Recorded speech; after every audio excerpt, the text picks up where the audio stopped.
Yeah, I'm I don't think definitely. they're ready. I'm not Coming high live yet. from the CA But of course I'm time. rolling This up. that real hip hop right in front of your eyes. Yeah, I'm feeling the live. Yeah, they feeling the vibe. This is a popular tribe, so come along for the ride. Go. Yeah, I'm here to make my claim, bro. They know what's up. The C to the A to the M, about to get them up. But they gon' need EA to come as live as us. Coming with hit after hit like this was Madden, bro. Added up, sad enough, they heard again. They know I'm coming with that fire like Earth and Wind. These niggas clowns, Pennywise when the circus end. They entertainment, but tell me what the purpose is. Man, like, they pure entertainment and quick to fall in line for mass. So when they hear the sounds of whips and the chains, man, we gotta be the chains, man. Keep it a buck. When we moving as a unit, how they gon' stop us? Better yet, tell them croppers we not in the same picture. See the key? Always move with the people that came with you. Put my all in it. No gimmicks, I'm authentic. Leave them applaud, then hang it all up like the car finished high. See, man, I told y'all the papers ain't playing with y'all, man. Y'all either gonna come with that real rap or y'all gonna keep minding y'all raps. Hey, bro, tell them how it go. Hey, yo, what's up? Welcome to the S.O.S podcast, Stranger Society, the most honest hour and change of your day. Once a week, we back to you live again at this particular time. Don't even say nothing. On this particular day, my name is Jacques. I'm one of your hosts.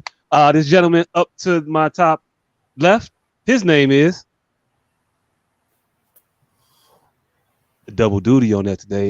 Yeah, that's how he feels about y'all coming in hot every week, like he always do. But this gentleman to my upper right here, his name is. I am Dion the asshole professional. And you don't need to say professional, not professional. Actually, you know it's real. Goddamn it! Hey, look, there you go. You know it's real. Morning. I'm gonna jet you out of air. Yeah. And we are the S.O.S podcast. Yeah. Da-da-dum. Oh shit! This nigga got an L on. Yeah, I do. Hey, look. Can I have an honest moment with y'all real quick? I know it's early in the show. Yes. I'm really rooting for Trey Songz not to be guilty. How is that a fucking honest moment? Because I don't want to have to not be. I don't want to not be. I'm gonna tell you why. Let me tell you why, and then you can ask all the questions you want.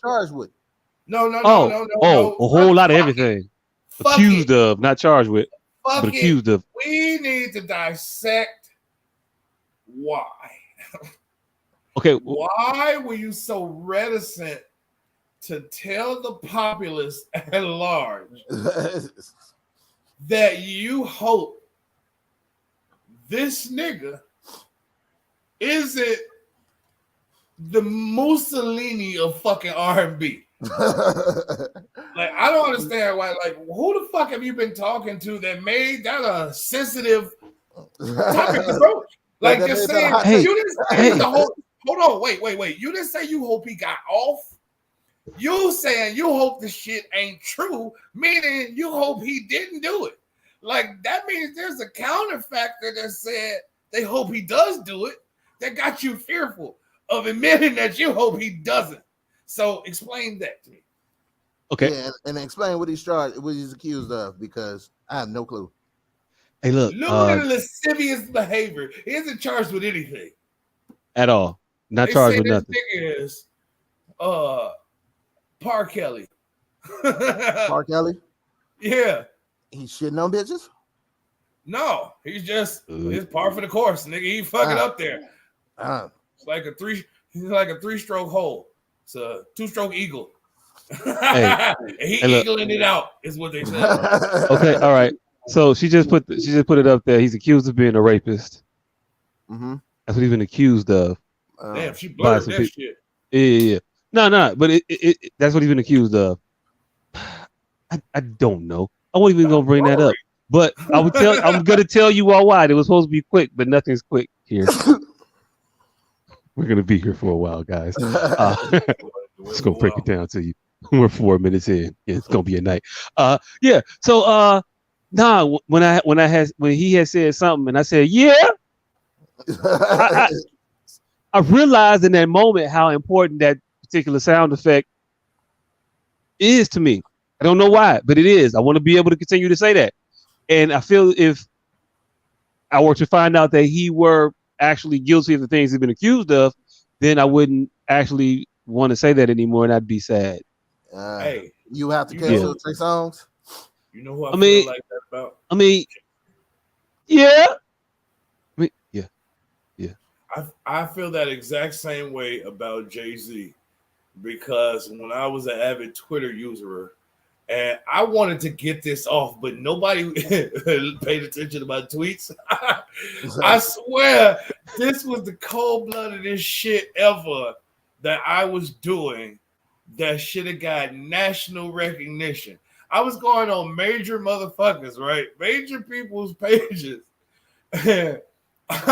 I would tag them in a give me that beat, fool. But I would say, give me that tweet, fool. And it's a full-time jack move. Don't worry. And I'll give it back soon. I add him, don't worry, Charlamagne the God, I'll give it back soon. And then my next tweet, instead of retweeting him, I would just type his tweet word for word. Right? And this was far before people were stealing tweets. Hey, look, real quick. So in the initial, give me that tweet, fool. It's a full time. Did you at them in that, perhaps, maybe? Yes. Okay. All right. So maybe at some point somebody would catch on, like, wait a minute, he's tweeting, and then that was there. Maybe. I mean, I get it. Maybe. I just thought it was cool, and I thought it should have took off. I thought people should have been pissed about it. I thought people should have been I thought a lot of people should have liked it. I thought a lot of people should have been pissed. I thought it should have caused a stir in the world. It would have. It could have. It had the potential, but you would have had to have done something else to get you would have had to get arrested for like philandering or some shit. Hey, I thought there's some shit today that I think was either legendary or very creepy. I walked up to a urinal that had not been flushed, right? And I didn't realize that my dick was Wait, this is not starting off good, by the way. Look, I walked up to a urinal that wasn't flushed, and by the time I realized that my dick was already out, I just walked to the next one with my dick still out. One over that wasn't used. Hey, real quick. I just want to clarify a quick little thing here. I'm a little bit further back in the story. So, I'll say how I'll do it, and then you explain to me again how you go. So what I do is I walk up to the urinal, then I look, then I leak. You know what I'm saying? Then I pull my stuff out, then I go. Now, what I heard you say, if I heard you correctly, is that he's flying blind. Like you let the landing gear down before you see the runway. That's how it happens. You let the landing gear down as you're meeting the runway. Yeah, no, but it sounds like you're doing it before you see the runway. No, you're doing it. You let your landing gear down after you already landed. I let it down on the approach when I'm at the airport at this point. Like we're here, I see the runway. Like they tell me what joint what they call them. I keep forgetting you like kind of eye level with the piss. I'm not. Hey, look. First of all, that's a physical impossibility, sir. How could you be eye level with the piss? Like I don't have a torso. Like I just got a waist and a head. Huh? How's that working? How is that working? What the fuck? Ask your son. You had to hold that nigga like this for the first time. At least 3 years. He was holding that nigga. Hey, I commend the first father that figured out you can kneel and stand him up on your leg. Put a little paper towel down. Hey, look. Nope. I'm not kneeling in the public bathroom. Nah, no. No, they've since solved the problem and put lower toilets in now, but it was a serious issue when we were kids. Like, I remember my first time having to, because I didn't have a father. Well, at the schools, the urinal used to be on the floor. What? At school, the urinal used to be on the floor. I'm talking about out in restaurants and everyday workaday life. when you were out trying to engage in a good time, going out to a ball game. There was a trough there, nigga. You had There was a trough at the ball game, but I was taller. I was taller at that point. I went to the ball game. See, you weren't fatherless. See, us fatherless kids got baseball games at like 6 for homeless. I was in a homeless shelter, so I went for homeless week at Wrigley Field. I was in fucking there was. Hey, look. I feel like I feel like I should laugh, but it's not funny, so I shouldn't laugh. But I kind of want to. It feels chuckly, but also wrong that it's chuckly. There's levels to this homeless shit. There's street walker, street homeless, park bench homeless. And then there's homeless that live in establishments. I was establishment homeless. We went from homeless to homely. You know, them homeless motherfuckers stay homeless forever. We need to come up with another them. They call them, actually I think they call them transition houses now or homes now. No, and they say you're transitioning. No. Isn't that what they call it? The old school you motherfuckers used to call their ass transients. That's what transients. Yeah, they transients. See, we gotta put transient back in the lexicon. So when I say I'm homeless, they can understand I went to school every day. It's just from a group home with other adults that had to be out by 9 a.m. You couldn't come back at 5 p.m. It wasn't. Imagine like a hotel, but like with less walls. Homeless shelters invented you ain't got to go home, but you gotta you could be in a homeless shelter from 9 to 5. That's when they deloused the place, cleaned up, and got rid of the fight. So homeless shelters invented the. So what you finna do? And it was a strict lights out at 8 o'clock, and I never really thought about that being an adult. Like, how the fuck do they feel after go to sleep at 8 o'clock? And there were no cell phones and shit where they could just be in their bed. How they felt up, motherfuckers. How they felt. And not the woke of today, just sleepless. Sleepless. Shit, I don't think that's a place you go and just get a lot of rest. Like, I think somewhere in your mind, like, how the fuck I'm getting out of here? Shit.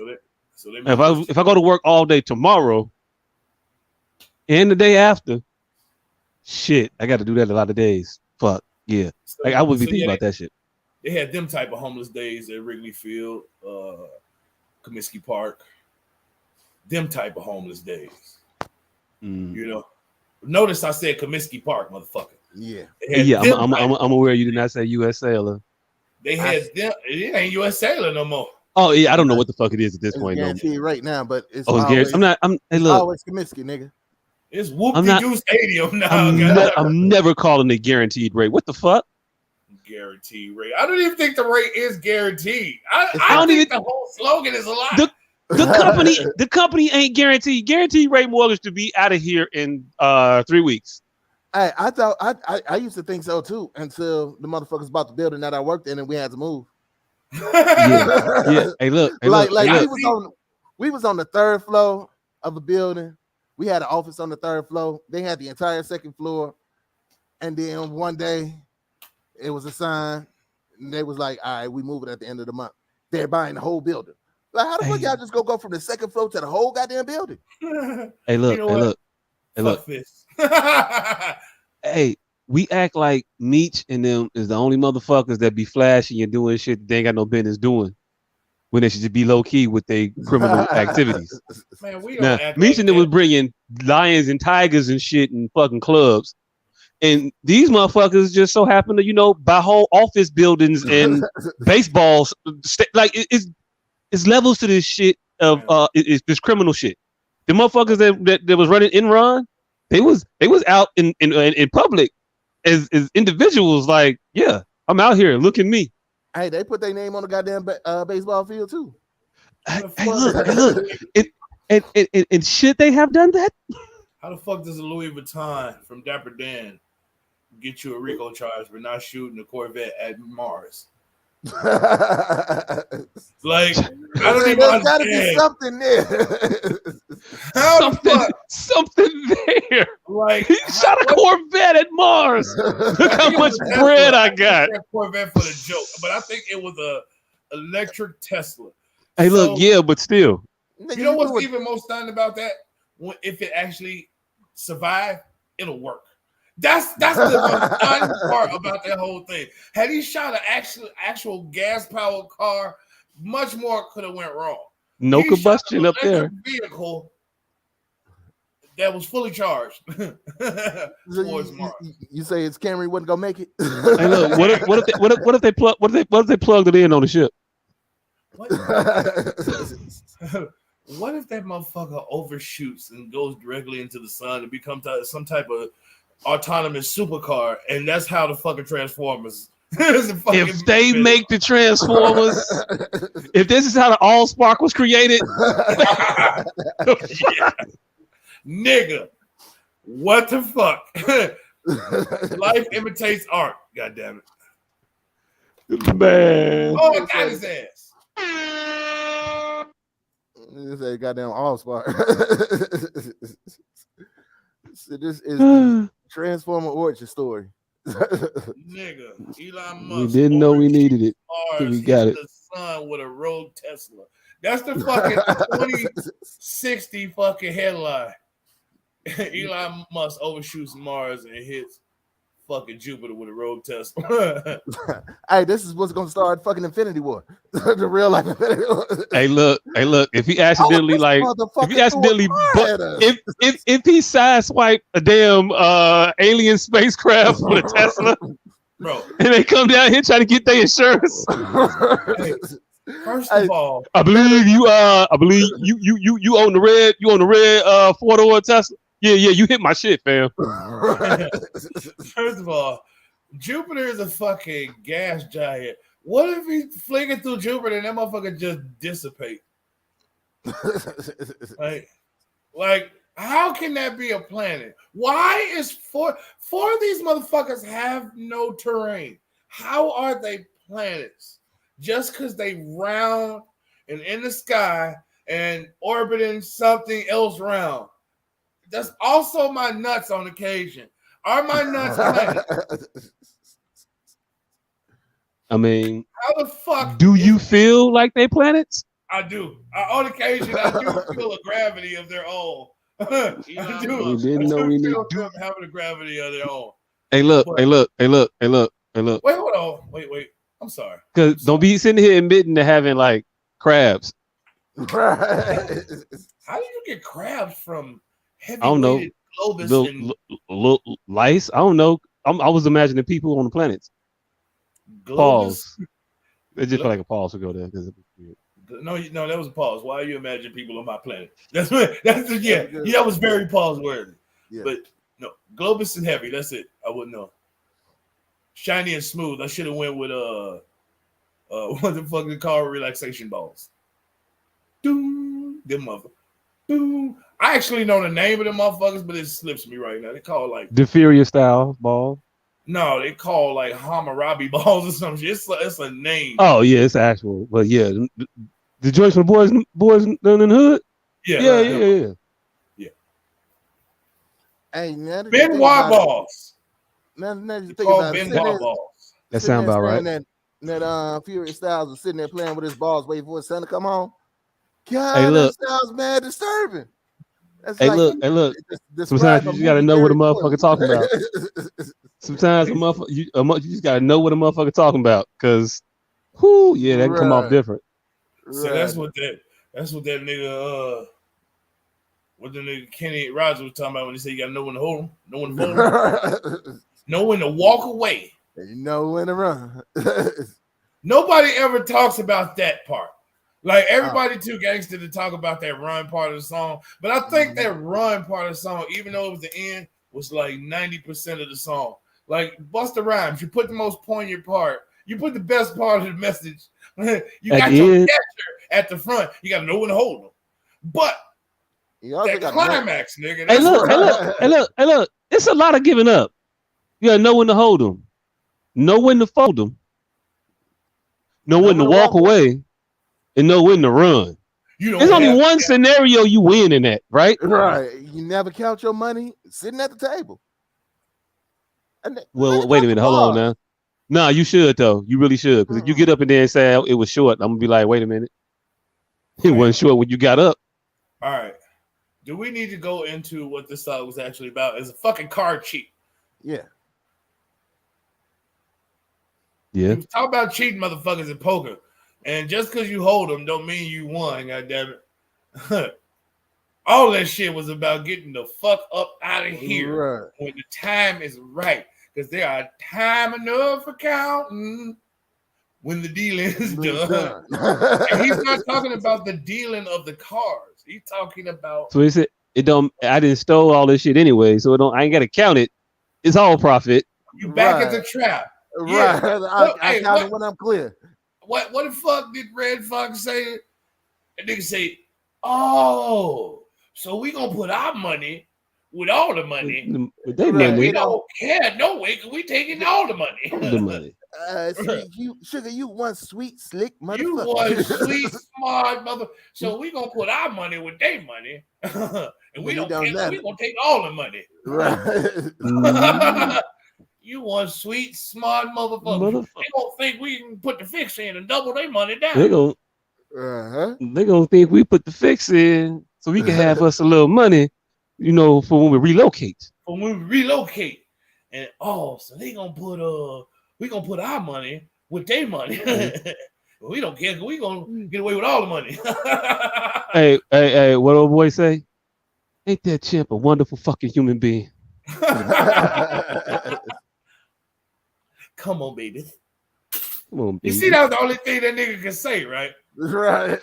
Oh, hey, look. I don't know about you, but when it's time to get to the getting, like my sinuses clear up, like I don't have to cough no more. Like I could be having a sneezing fit. Well, we finna go. All right, cool. Yeah, I'll sneeze after. Like, right. Like should it be done, motherfucker? It's a healer. Like it's a temporary fix, like a motherfucker. Because as soon as it's back stuffy again. Shit. You getting ready to be a rich nigga. Because you know what I'm saying. Come next week. I knock somebody the fuck out. You know what I'm saying? I do now. That motherfucker, it be the smallest line. Right. That I do now is low key than the motherfucker. I do now. Shit. Bam. That motherfucker, that line right there, and the very first sentence of fucking life. Bro, did nobody pay attention to that nigga's complete opening fucking scene? When he knocked on the door and the nigga wouldn't let him in, that motherfucker say, "Come on, man." The nigga say, "Man, I got your bitch out the swine and into some loafers, nigga. I got out the pig." I got out the pig. Nigga, when I met you, your bitch had on pig foot sandals, nigga. Say, "Come on, man. I got your bitch them gators out the swine and into some pig. Help a nigga out." Gee, that shit had me dying. Because the nigga wouldn't let him in the door. Motherfucker saying, "Man, come on, man. Nigga, I got your bitch out of that swine and then there's some loafers. Help a nigga out." And Spanky Johnson got a hold of his ass right after that. Does the name Spanky Johnson mean anything? Spanky Johnson. Spanky Johnson. Does the name Spanky Johnson mean anything to you? No, it doesn't mean anything. Eddie Murphy he's in 3 of the top 4 movie at the door trying to get into somewhere scene. Motherfucker say, "Hey, where that girl at?" What girl? What girl? Right. Next time I come in here with that bitch, I start choking. That's what I'm talking about. Motherfucker say, "Hey, where the girl at?" My tab? What girl? Yeah. Next time you see me in here, bitch, I start choking. That's her. What girl? The next motherfucker come in, whatever bitch I start choking. That's the one. Nah. Yeah, he got a bunch of House Party got the other one. I seen the light.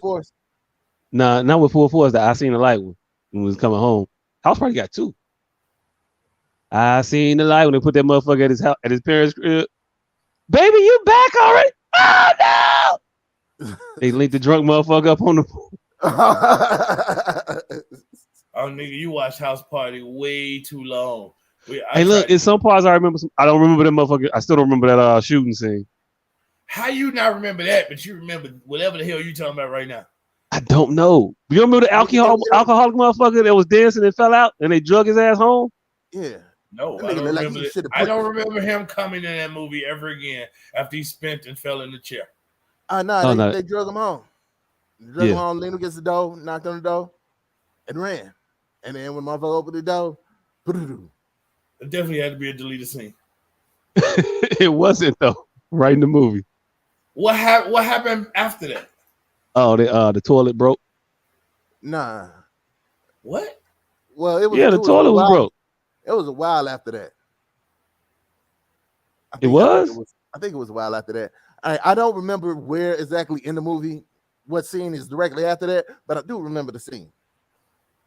I think it had to be about the toilet being broke, because it wasn't too much else that happened after that. Kid went upstairs with Gina. So this happened while he was still at the party. So the rest of the movie happened, is what y'all saying? Yeah, it was definitely the end of the movie, the last part of the movie, all before he started walking them home and all that shit. All before that. Yeah, because it was Chill and I think Chill Play and somebody else drug him home. So why you always gonna play the alky role at my party, man? I guarantee. Matter of fact, I think that might have been when right before Kid left, because Play wasn't there when Kid left. Right. I guarantee you that was not in the fucking theatrical cut.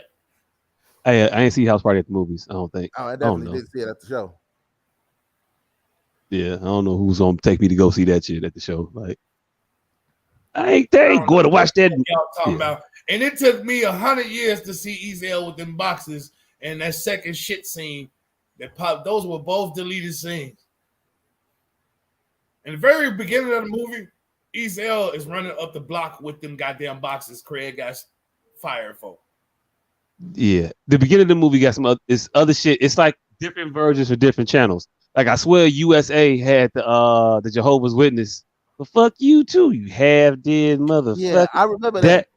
That was not in the movie theater version of that movie. Again, I did not see it. I hold on. I sort of saw it at the show because I saw the bootleg. So I saw what somebody else saw at the show. Yeah, I saw when somebody else saw it at the show. But yeah, that was on my bootleg. I'm about to say it was on the version I saw. Everything I saw was on bootleg. So when I say at the movies, I mean a bootleg. I've seen all this shit at the movies, and none of these shit y'all talk about is the theatrical cut. That is though. That you half dead motherfucker. Yeah. Come on, sister. Open up. Come on, sister. The leader scene. You know the beginning of fucking Don't Be a Menace? What? The very beginning of Don't Be a Menace, so where they shooting everybody, it's happy birthday for me. Yeah. Happy birthday for me. And they shot his ass. And they walking up the block shooting motherfuckers. Well, that happens at the beginning of Friday. No shots though. They just walking up it's a pan up the block. And everything that happens in the movie happens in the beginning scene. But you have to decipher it. Yes, Ezel is running up the block with these fucking boxes that Craig is finna get fired for. Like all the shit from the movie happens in that pan. Oh. And that's where Don't Be a Menace got it from. But clearly, it was some cut out shit because none of us saw it. Hey, look, they got deep. Both of us got philosophical on They was there the day the shit was shot. They gonna blame us. And I thought it was dope when Q put in the movie that he had wrote that he was writing the movie that I watched. Right. Oh shit, he's talking about Friday. Oh yeah, but come on now, let's be honest. That nigga, that was just some random ass line in that movie. That wasn't no shit that he would be quoting after writing that shit. Hey, look, boys, like this gonna hit, but then it didn't really. But when the movie came out, it didn't really hit. And then 30 years later, motherfucker said it. It was like, that's a hit. Bye, Felicia. Bye, Felicia. Yeah. And then you got knocked the fuck. I think he said you got knocked the fuck out too. No, you got knocked the fuck out. Took off instantly. Yeah, that took off instantly. But the Bye Felicia had to cook for a minute. Yeah, that might have a little stank on it. That had a little that. But when it hit. I guess because we really Felicia was a caricature of someone we all knew back then, and then she actually became a thing now. Bitches, no, we just didn't have nobody be saying bye to like that. Huh? Bitches wasn't annoying back then. That's what I just said. And now bitches she was a caricature back then. And now them hoes really exist. That's literally what I just. Okay. I didn't know that's what you said. My bad. She was a caricature of bitches from back then. Now them hoes literally exist. Is what I just said. I heard you now. Yeah, all right. Hey. But I guess I heard you the first time. Testing. I guess I heard you the first time too. All right. But yeah. Hey, like I heard somebody had said that, that the Felicias, they really wasn't like around back then. So she was kind of like a representation of an individual that didn't exist. And then like now they're more prominent of that type of individual. So that's why it hit harder. But that's what I heard somebody else. I heard somebody else say that a while ago though. Yeah, that ilk had just. Yeah. That ilk wasn't really prevalent in the 90s, 96, because that movie came out in 95. So it would have to be 96 when the bitches was like that for us to make that assertion. In 96, bitches just wasn't like Felicia-esque. It didn't happen to 2011, and Chingy made the chicken head and the monastery, and Jay Choir was all niggas in the club getting tipsy, and then the bitches just lost their shit. And then from that point on, we had Felicia's. In 17X shirts. 17X shirts. Jay Quan responsible for that. Everybody. I'm gonna bring this shit back up every week until Life Jennings reply to us personally. Motherfucker, he would be killing the rap game right now. Live, yeah. He would be killing the rap game right now because these niggas is singing gangster shit. He been doing this shit since 2009. Hey, yo, look. I'm a stick-up kid. That's how I live. I be robbing these niggas. I'm a stick-up kid. If you do it too much, I'm coming to get it. If that ain't a little Dirk right there, I don't know what is. So Life, contact us. We got you. And hey, y'all watching? Y'all gonna get that hashtag started? Life Jennings Life Lessons. Oh shit, Life Lessons. Life Lessons. If that ain't the name of this nigga next album. Hey, look. There you go right there. And if you think that was good, wait till we start trying. What if I lied but didn't mean it? What if my one mistake had the potential to break up a happy home? Would you wanna know? Fantasia definitely should have got an ass for her birthday. Nigga.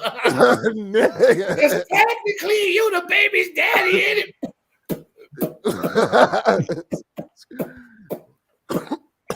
Because technically you're the baby's daddy anyway. You mean technically because I'm the only motherfucker that's still here? Right. Technically, You're not gonna be walking. You're not gonna have this little adultery. Hey, you're not about to have this little adultery trophy just walking around the house all day. hey, look.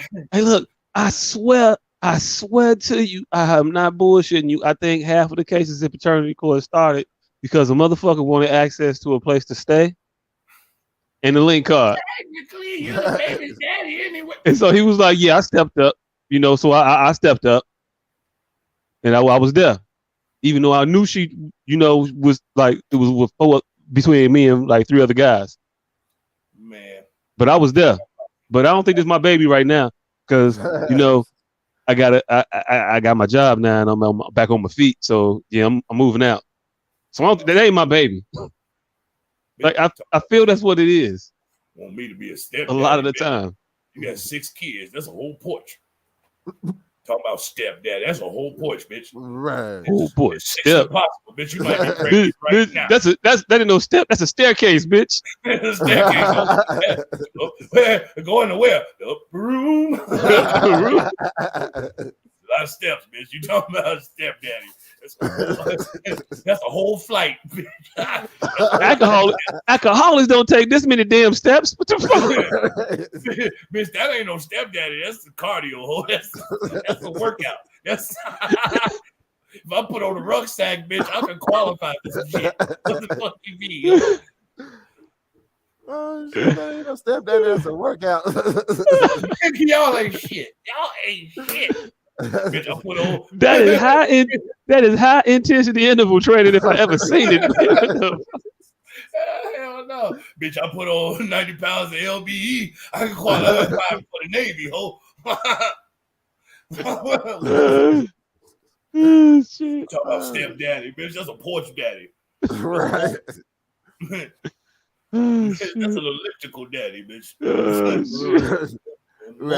more than a step. I've been stepping for a while, bitch. I still ain't stepped over the last kid yet, bitch. Right. Oh, let's step. I could be an alpha, goddamn it. Shit. Bitch, all these steps. His house definitely got 2 stories. And ain't neither one of them I'm daddy on. Tell you that right now. He's doing this shit. Hold on. Y'all catch the double entendre, bitch. All these steps, it's definitely 2 stories. No, I caught you. I caught you. All right. Yeah, I ain't gonna be the stepdaddy, but speaking of 2 stories, Lori Harvey. Lori Harvey. Oh, so y'all want to go to y'all weeks? Y'all just want to go right to it? Like fuck it. Nigga, we did have a topic. But fuck it. We are 40 minutes in, nigga. Let me roll up. All right. Wait. What do you say? He said, I'm about to roll up. I ain't going nowhere. I just got because to go apparently I got to go get me a motherfucking beverage to wet my whistle so I can prepare to not pause worthy some statement. Because everything I just thought to say right now would have definitely been pause worthy. So I just stopped in my tracks. It was a lot of moist, a lot of lips, a lot of sucking and licking. And it just wasn't going, the statement just wasn't going to sound as suave as the voice had came in. Like it was about to be a lot of player shit said about this particular cigar, and none of it came to fruition because of you nasty paws niggas. Speaking of fruition, I'm drinking this wine because I was drinking wine earlier, and it's not particularly good. So, nigga, why are you drinking wine? Nigga, this is not a wine drinking podcast, nigga. It is not. It's not, and I feel so odd doing this. But I'm gonna drink my whiskey after I finish this. I just can't drink. This is not. Hey, look, not good wine is stronger than like good tequila. Yeah. Like it got a bite to it that I don't it's hitting me coming. So I can't just like knock it back. So yeah, there's that. I don't know. Yeah, bad, but I got a bite to it. That's just not good. And it got an aftertaste. Yeah. So like even when you done with the shit, that shit just hang around. Like, nah. Like, I'm gonna still be there nagging gnawing Right. at you. It's Like that the motherfucker. feeling, like the feeling that Michael B. Jordan had when he experienced some transitions in his life over this past week. All right, so Thinking back to that time that we all told him about a wise man who who said some wise words, mhm. and I quote, "Don't save her.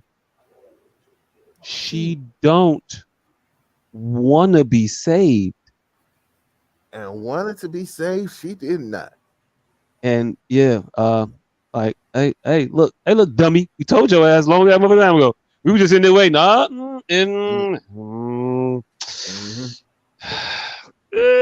Yeah. Yeah. Motherfucker. It's funny how that motherfucking bus is always on time. Right. Woo, shit. Right up on time. So, so you want to explain to the people, exactly what's going on with the situation? Yeah. All right. So apparently Lori Harvey has said that she is done with the relationship with Michael B. Jordan, and she's back out in these streets.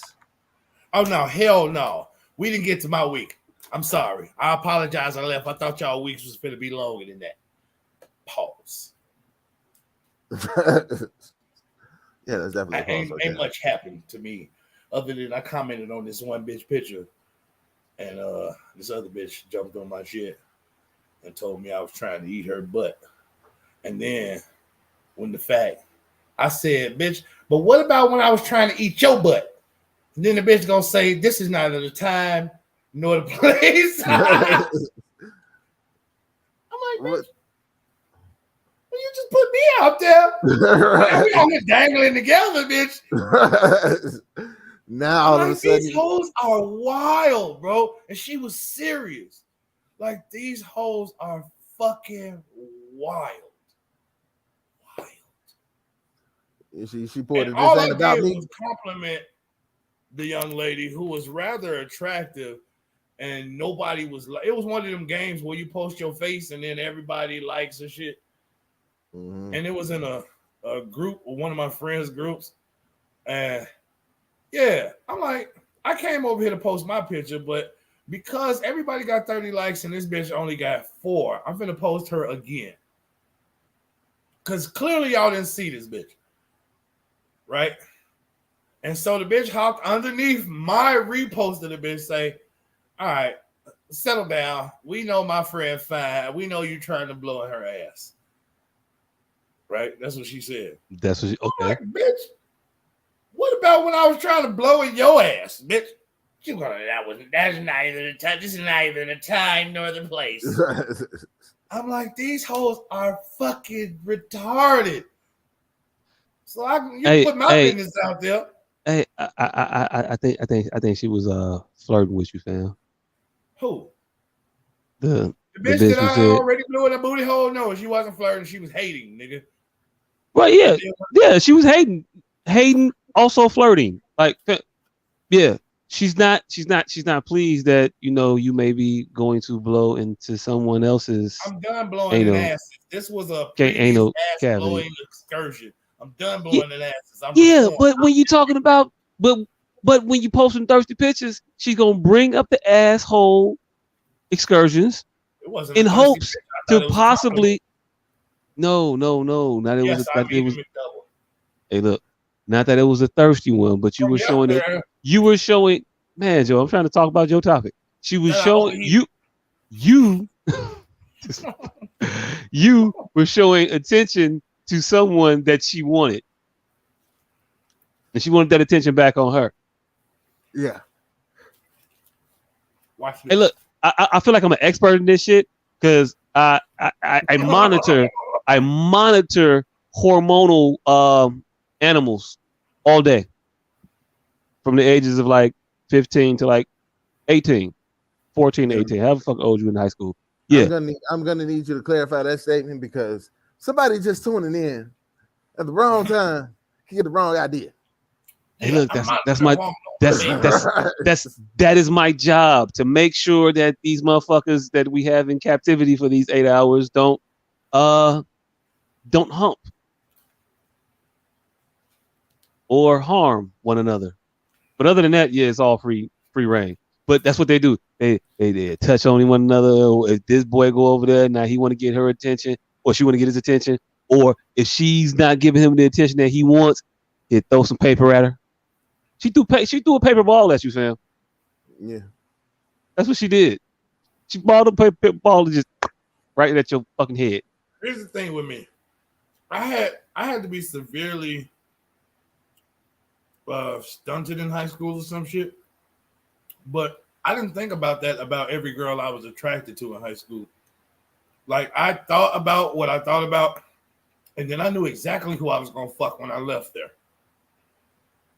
Like, I used to think bitches, like high school shit about bitches. I didn't necessarily think that I was gonna fuck them. Even after the high school crush shit, I never associated sex with those bitches. Aaron, for instance. Don't say Little Aaron. Just gonna say her name, huh? Hell yeah. I've told her this. Shantae is one of my closest friends now. And I'm like, bitch, I never used to fucking associate fucking you back then. Like, I was close to you. You was my little booger. Like, you was kind of my bitch, sort of. If that was we weren't nothing. But what I'm saying, we were that close. And I thought about all the dating shit with her, or both of them actually, but never the sex. I knew exactly who I was gonna fuck. Crystal. I knew exactly who I was fucking. Crystal. Like, that's who I was fucking when I fucking left there. And all that high school cutesy shit didn't. I like I said, I was stunted, I guess. I never made the two connection. There was high school cutesy shit, dating shit, and there were bitches that were fucking. That you knew were fucking, and that you were going to fuck those. Like, I wasn't even attempting to fuck the bitches that I was attempting to date at all, because I knew who I was gonna fuck. Like, it was like going to the store. It wasn't like them bitches knew what was going on.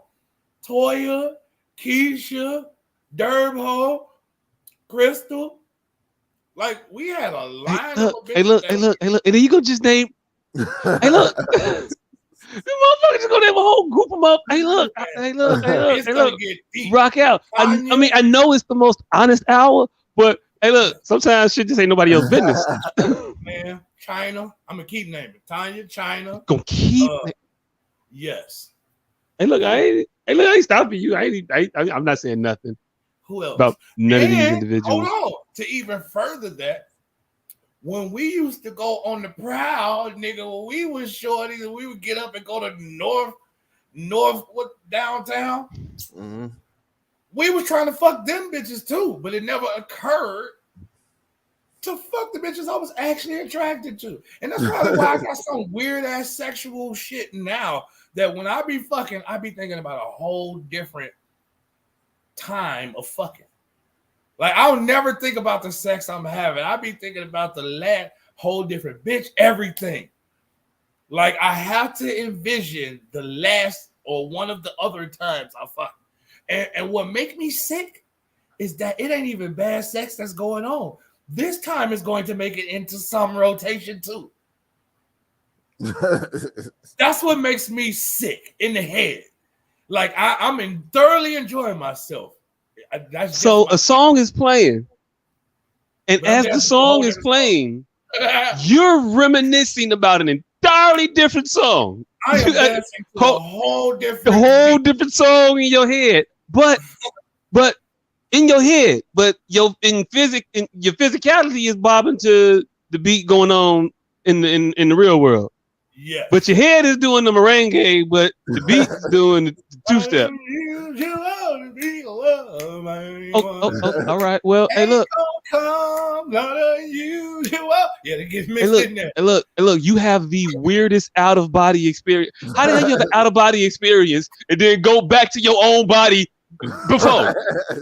Like, who the fuck does that? Who the fuck has an out of body experience and just visit their body from an experience they already experienced? Yes, that shit crazy. Bro. You know what I want to do? All this free ass Rome I can do in tangential space.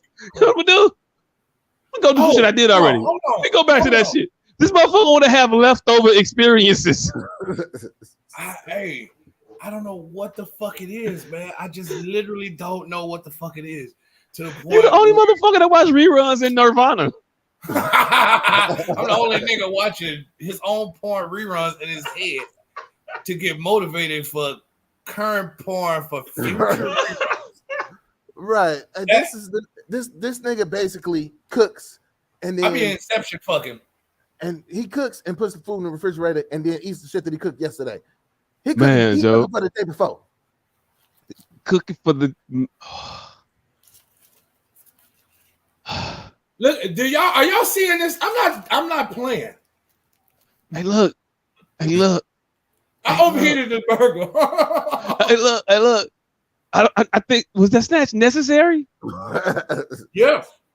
It looked necessary. Yeah. It looks necessary. And for the people listening to what we saying, if we ever put any more of these audios up, we gotta put some more audios up. Yeah, all right.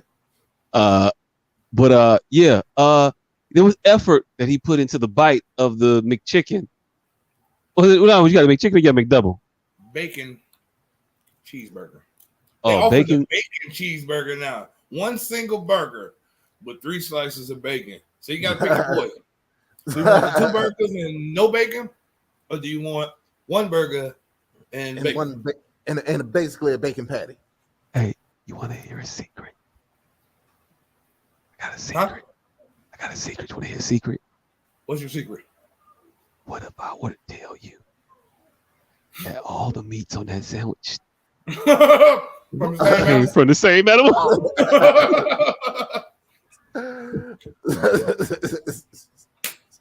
They didn't care. They like They don't give a fuck. Don't give a shit. We gonna shred this pod. We gonna skin this pod. Hey, yo, look, we gonna fry all this motherfucker up. Hey, say in McDonald land, the turducken isn't sewn together. Hey, look, it ain't sewn together. We grow these motherfuckers. Born. Born. Pakikau.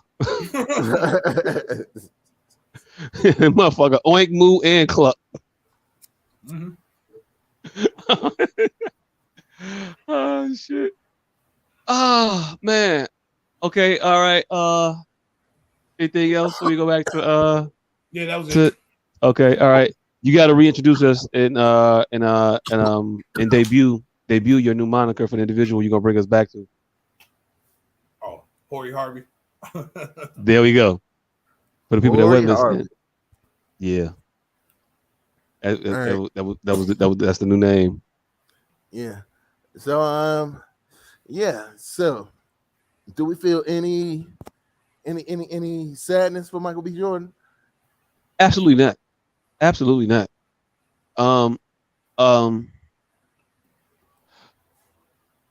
Like when I tell my kids not to do something and they do it, and then something bad happened, like told you not to take that damn toy out the house, and then they lose it, and they come back all sad because they lost some shit, and I be like, told you not to take the motherfucker out there in the first place. Mm-hmm. Now look at you, crying and shit, sitting courtside with Corday. You didn't want to do that shit. You didn't want to do that shit. You didn't want to sit courtside with Corday. It wasn't the plan. It wasn't the plan for the finals. Osaka. He still fucking with Osaka? Hey, look, do anybody fuck with Osaka? I mean, Corday. is she accessible? Is she accessible now? I don't know. She don't talk to nobody, so I don't know what's going on with her. That's what I'm saying. Both of them motherfuckers that lost their bitches, it seems they just showed up courtside together. Osaka's gone. Corey gone. Hey, man, I know what you're going through, man. Hey, you want to see the Warriors? Steph been going crazy. Steph been going crazy, man. All right, so what album you think they listened to on the drive there? Because they definitely went through some 90s R&B album. I think them niggas just 90s R&B album. These motherfuckers was listening to nothing but Future. There and back. No, he definitely wasn't paying attention in the future, else he wouldn't be in this mess. Oh no. He wasn't. Now he's trying to figure all that shit out. Hey look, because when Future got done, you didn't see him courtside with Corday. Look. Just saying. Look, Future may not be all he's cracked up to be. Future is turning out to be the Monica bitches. Cause he says a lot of shit, but he beat him up. He still ain't got his bitch back. He lost Lori Harvey. Like Future be on the back. He done hit one shot. He done hit one Scottie Pippen in the Gucci flip-flop shot. And he's supposed to be us. Then that's your king. Hey, look. I'm gonna tell you something new that ain't new because I thought about this shit earlier. I was telling Candace earlier. Nick Cannon had 37 kids last year, but Future's our king.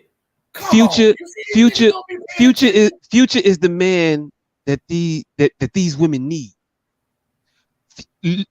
Lori Harvey was built for a Future. And Future is made for a Lori Harvey. I'm disagreeing with you, sir. I understand you're disagreeing. I get that. You can disagree, but let me get the point out. Future I think he has been built for women who were raised by single mothers with no fathers, whose mothers dated their uncle and his brother. No. Yes. And who are both in jail, incarcerated for drug deals. There are women that are born like this. What did we think Lori Harvey was meant to be? Her mother dated a guy. Then he went to jail. And then she got with the brother. And then the brother went to jail. Is that not what happened? Yes, but no. I'm just saying. I disagree with the point, but what you just said about Lori Harvey's lineage is correct. But I'm disagreeing with the overarching point. But the point is that woman exists. Future's the industry plant. She is solely. Hey, look. If it ain't, hell no. No. But we'll get to Nick Cannon in a minute. You trying to switch the topics up too much, man. You keep going. No, you the one brought up Future, and I'm disagreeing with this nigga Future. Disagree on topic. But she don't belong with Nick. Nobody belongs with Nick. Nick is not for anybody. He just get bitches pregnant. Nick. He just get everybody pregnant. And they all be happy, and you ain't heard a complaint out of none of them. Who be happy? He don't get... Okay, all right. You want to go to Nick Cannon right quick? We can go... take a pit stop to Nick Cannon. Nick Cannon get OnlyFans models pregnant on a regular basis. I don't know why he's doing this, but it's something wrong with Nick Cannon, and somebody should go talk to him. Because this shit ain't normal. And we've been acting like this shit is normal. This shit ain't in the Bible. You are not vetting... No, you are not vetting this many women to be worthy of having your children. How many of these bitches you gonna come up with and they got an OnlyFans page? Huh? He's the real Future. No. With these sneaky OnlyFans pages, he's dating the real. I'm telling you, Lori Harvey and fucking Future is the pantomime of Nick Cannon. Hold on. See. The only place I would disagree with you is Nick Cannon seems to be like trying to take care of these kids. And Nick Cannon don't seem shit. You just the lack of complaints make you think Nick Cannon is where he's supposed to be. Yeah. Absence of evidence ain't the evidence of absence, nigga. Indeed, I don't know what Nick Cannon is doing other than trying to fulfill some hotep ass ideology of population. We know this nigga is sweeping up the loose bitches. That's all I'm saying. We don't know what he's doing. He ain't sweeping them up though. He's not pulling these bras out of rotation. If he were being the whale shark, the feeder fish. What's the one fish? The vacuum feeder fish that just opens its mouth and just cleans the ocean. What's that one? You aquatic motherfucker. Probably. I said whale shark. Okay, yeah, whale shark. They just open it up and just swim. If he was doing that, and just do that. The baleen whale does that, sir. I don't know what you're trying to say. Hey, look. A lot of filter feeders. What filter feeder? Whale shark works. Filter feeder. Whale shark works. We're going with fucking whale shark. I don't know beluga shit you was talking about ever, but trout, motherfucker. Bluegill. I'm from Illinois. Bluegill, motherfucker. That's our fish. Whale, motherfucker. That's our fish. Oh, fuck Ling Ling and them tigers and shit. Anyway, well, you took it somewhere else. I was talking about, whoo, that was you. That wasn't me. That was him. Get him, not me. Get him, not me. I'm talking about tigers and shit. Folks, I finna say. We're debating whether Future or Nick Cannon is the king. I got it. If Nick Cannon was gonna be the filter fish of the thought pond and take these heifers out of rotation, cool, do that. I bet you're doing a service, I guess, maybe. But he's not doing that. He's just giving these bras a kid and putting them right back on rotation. What gives you that impression? Is any of these bitches retired? He taking them out of retired from what? Hoeing or OnlyFans? Because is OnlyFans not hoeing? No. OnlyFans is not okay. All right. You don't have to be hoeing on OnlyFans. Exactly. But do we think they not hoeing on OnlyFans? I think they found their whale shark and they got fucking filter fed up. But they're at least gone for 10 months. They're at least out of rotation for 10 months. But that's they all them not being out of rotation. Period. That's not better. It is. They're out of there. No, because now this bitch is an inspiration. No, if you just fought a little while longer, the little thoughtness that could, none of these hoes, the little thought engine that could, if you could do that just a little while longer and hold out, you two might be able to find you one of these feeder fish motherfuckers, filter fish motherfuckers. You too can become a millionaire. If you feel, well, not even a millionaire, because she's, hey, look, by the 8th kid, you're not a millionaire at that point. I'm gonna just keep it a bean with you. Yeah, you're not. You're not. Yeah, and that's why, hey, look, and not, no. You can't. It's 7 other bitches that couldn't keep this motherfucker happy. Why you think you got this magical ass vagina? You haven't heard a single complaint, man. Yeah, no complaint. But hey, look, if you're telling me about your OnlyFans, it's because you want me to go to your OnlyFans. Hold on. Because you're not canceling your OnlyFans. We need to look this up. You're still not giving me a good reason to hate Nick Cannon. I ain't saying hate Nick Cannon. I'm just saying Future is built for these broads, and he's doing a service. He is doing a service. $13.32 a day to take care of Nick Cannon kids. $13.32 by the African statistics of that commercial. It takes $13.32 a day to take care of Nick Cannon kids. Hey, look. We're gonna multiply that by 30. Hey, look. That's $399. Hey, look. That sounds like a fucking insurance plan to Nick Cannon. That's how much monthly it costs to take care of his kids. Hey, look. You're not finna African village. You're not finna African village. $795.20 is all it takes for Nick Cannon to take care. You too can take care of eight African children off of a tax refund. Nigga, this is 37 kids. A low tax refund. This is 37 kids a year he could take care of for $47.95. Hold on, we even further. Times 18. This nigga could be out the hole for $86,313.60. Okay. As long as he keep them bitches happy, that's all he's responsible for. $86,313.60 fucking cent. Okay, nobody got no complaints. Hey, look. Full disclaimer: he is not the math guy on the show. We don't go to him for any of our statistical analysis, any of our any of our arithmetical needs, arithmetical needs, any of our arithmetical needs, we do not go to him. See, I'm starting at 0. Ever. We do not go to him for any of those needs. We go to the other guy who's not here right now. We waiting on him to come back in. The commercial say I can feed a kid for 37 cents a day. That's 37 cents. Yeah. Times it's 37 children. That's 37 children. We gonna hit equal. I'm aware. $13. I'm aware. The commercial was made in 1984. All right, we're gonna adjust it for inflation. And they were lying then. We're gonna adjust it for inflation times 5. That's $68 a day. Markedly higher than $13. I'll give you that. But we still only have $68 a day. Now we're gonna times that times 31. I gave you 30 the first time. I'm gonna even put the 31 months in there now. That's $2,121 a month. A month. We're gonna do that times 12. Times 12. Y'all see? Times 12.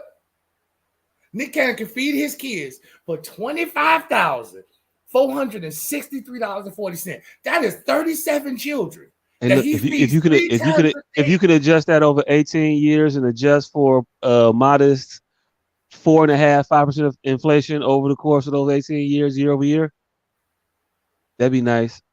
Times 18. That's not how that works, but okay. That's that. Hey, we're not gonna do that incremental increase because it ain't gonna push you much higher than that. That's why we don't go. That's why we don't go for the math. But it is much higher than that. But also, it'll be another probably $60,000. All of that is wrong. So, but Not $60,000. So we're talking $500,000 over 18 years. You can cash them out in the beginning. Anyway, in the beginning, Nick Cannon. Anyway, I'm going to just go out and I'm just going to tell you that I think that Future is better built for the Lori Harveys and such of the world. That's because you want to see these bitches hurt. I want to see these bitches. No, happy. I want to see them happy as well. And I know that them thinking that this could be their guiding star and just hold on a little longer, you can make it. No, these are cautionary tales. And Future is the caution tape. It's gonna let you know, change your wicked ways, woman, or there'll be a future in your future. I want to see them happy. Yeah, they'll be happy. They'll be happy. First of all, I think Future's an industry plant. He not really hurting hoes. He only hurt one nigga. We still don't know if he hurt that bitch. He's hurt one nigga, Scottie Pippen, and Scottie Pippen was already uber emotional apparently.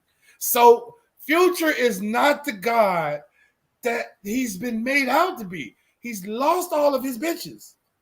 And the one mark he got is against Scottie fucking Pippen. No. Hold on. Did he lose all his bitches or did he just get rid of them? Because Sarah left him. Lori Harvey left him. Why do you keep saying that? Because that's what happened. No, it's not. That is exactly what happened both times. No, it's not. Yes, no, it's not. And you get a higher pitch in your voice, ain't gonna make that not happen. But it's not what happened. It's literally what happened. No. All right. No. No need to debate this. I mean, I don't know. We debated. I don't know enough information about any of these people to debate this shit. But that's worse. Hey, look. It wasn't supposed to be this long. I was gonna just go on and then just that's move what she on said. To the next topic. High quality right there. High quality. That's what she said. But yeah, hey. Is this your king, motherfucker? He's gonna say yes. And his one hoop is against Corky from Life Goes On. I'm gonna say yes. There's one basket. I'm gonna say yes. I'm gonna say that Nick should stop having all these damn kids. But those are just my opinions. None of these people have to change anything about their daily lives. Nor do I really give a fuck if they do. Back to Lori Harvey. I mean, while we back to her though, whenever I go back, what you gotta say? She's a whore. What did anybody expect from a 25-year-old girl? Maturity, a level of understanding, Type of maturity, a goal, why? a goal towards marriage. I mean, I don't know what you're on, but me personally, I was about 25 when I got married. So and you also know that you were an anomaly and you've been with the same motherfucker since 18. Yeah, but I mean, hey, look, I could be an outlier, but I should be the trendsetter. You should be, but you're not. And I shouldn't even be the trendsetter. I am just the path follower. No, you're not. I am. I follow the path of the ones that came before me, that the last generation that had the successful marriages and the proliferation of our community started to be stabilized and we got some shit accomplished. Guess when they was getting married? Guess when the world was better, when America was great? Guess when it was? People was getting married in their fucking 20s. Yeah. I got married late by those standards. Yeah, again, you drank the Kool-Aid. Nobody actually followed that archetype. It was just, I know. What I'm saying is that's the problem. And not enough futures went out here. They did. Nah, the motherfuckers right before me didn't follow it, but the motherfuckers before them followed it. And I just went back to the last. I just reset the matrix, went back to the last version that worked. They didn't follow it either. How do you figure? I don't know what you're saying. What are you saying? What you mean? Statistically, people didn't get married at an earlier age years ago. Statistically, people did at an earlier age. Yes, in the 20s. I think so. I think you can look it up. I think that people stayed married longer. Yeah, they did stay married longer back then, but they weren't. And they got married earlier. Yes, they got married earlier and they stayed married longer back in the day. Was touting that shit, but nobody was doing it. They were doing it 100 years ago, Hey, look, fam. 100 years ago. All right. I mean, look, 100 years ago. 100 years ago was like 1960. 50. So, yeah.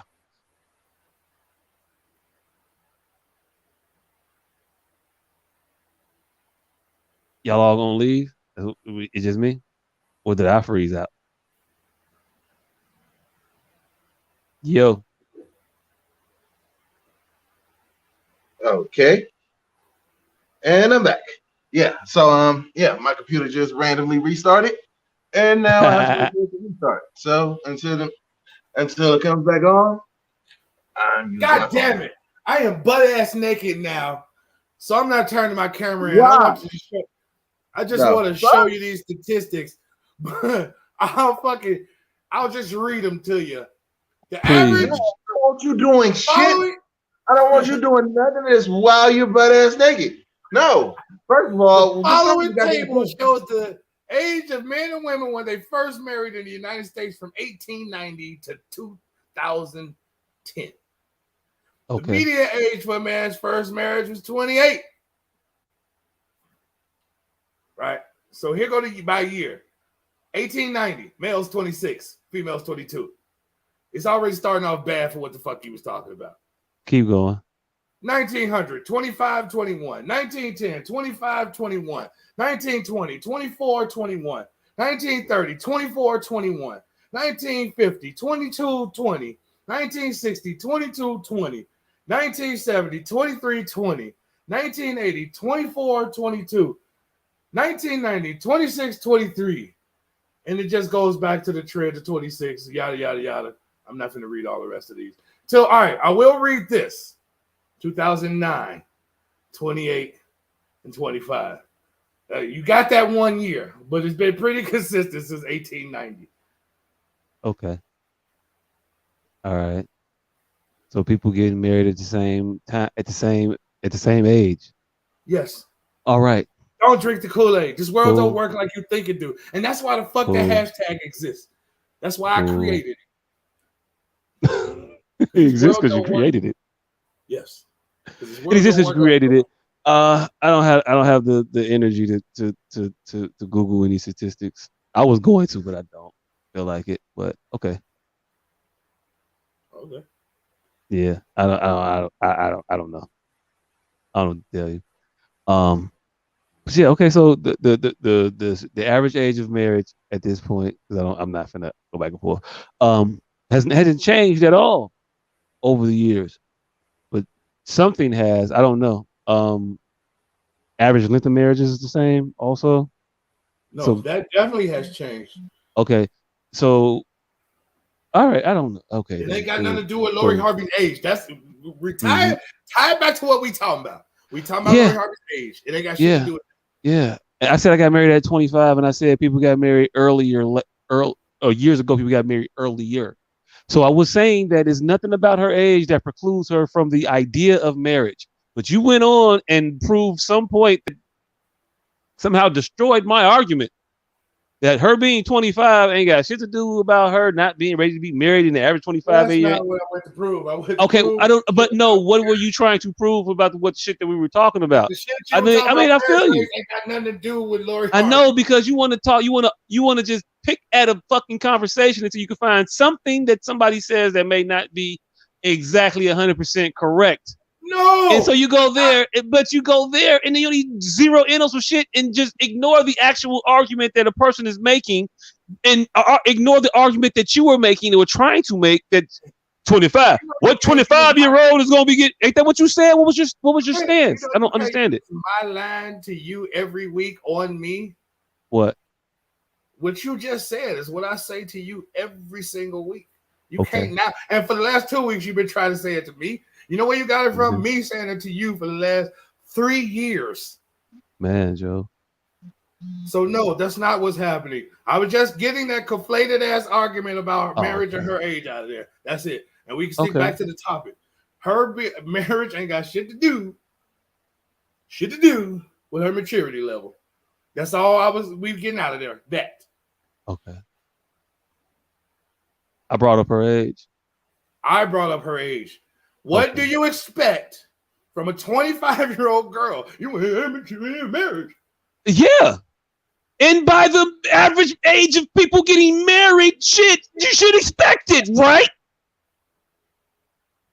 No.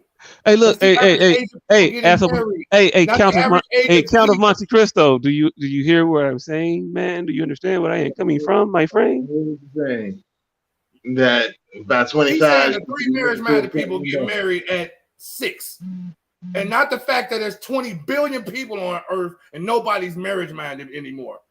So he's conflating a fucking argument. That's what he's doing.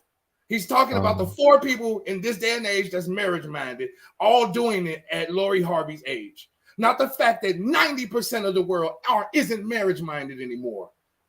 Yeah. No one's conflating the argument but him. Man, Joe, all I said was I harken back to an era back when marriages were more successful, and I mimicked that one. I was with the woman I was with in college. I identified her as the woman I wanted to marry before motherfuckers were saying I'm identifying and being intentional about my methodology. Before all that extra shit was happening, that's what the fuck it was that I was doing. Just didn't know what the fuck it was that I was doing. I just found somebody that I liked and was like, boom, I'm it. That's it. That's over with.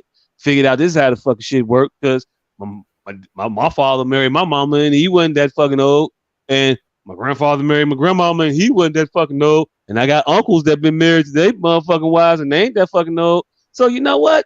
Me finding her, you know what? It is what it is. You found her, you found her. You find her, you keep her. You find her, you keep her. And I said I've tried to mirror my shit back to days of past where they got married earlier and had successful marriages, and I identified the success of the marriage by the length of the marriage. And I said they were married longer then.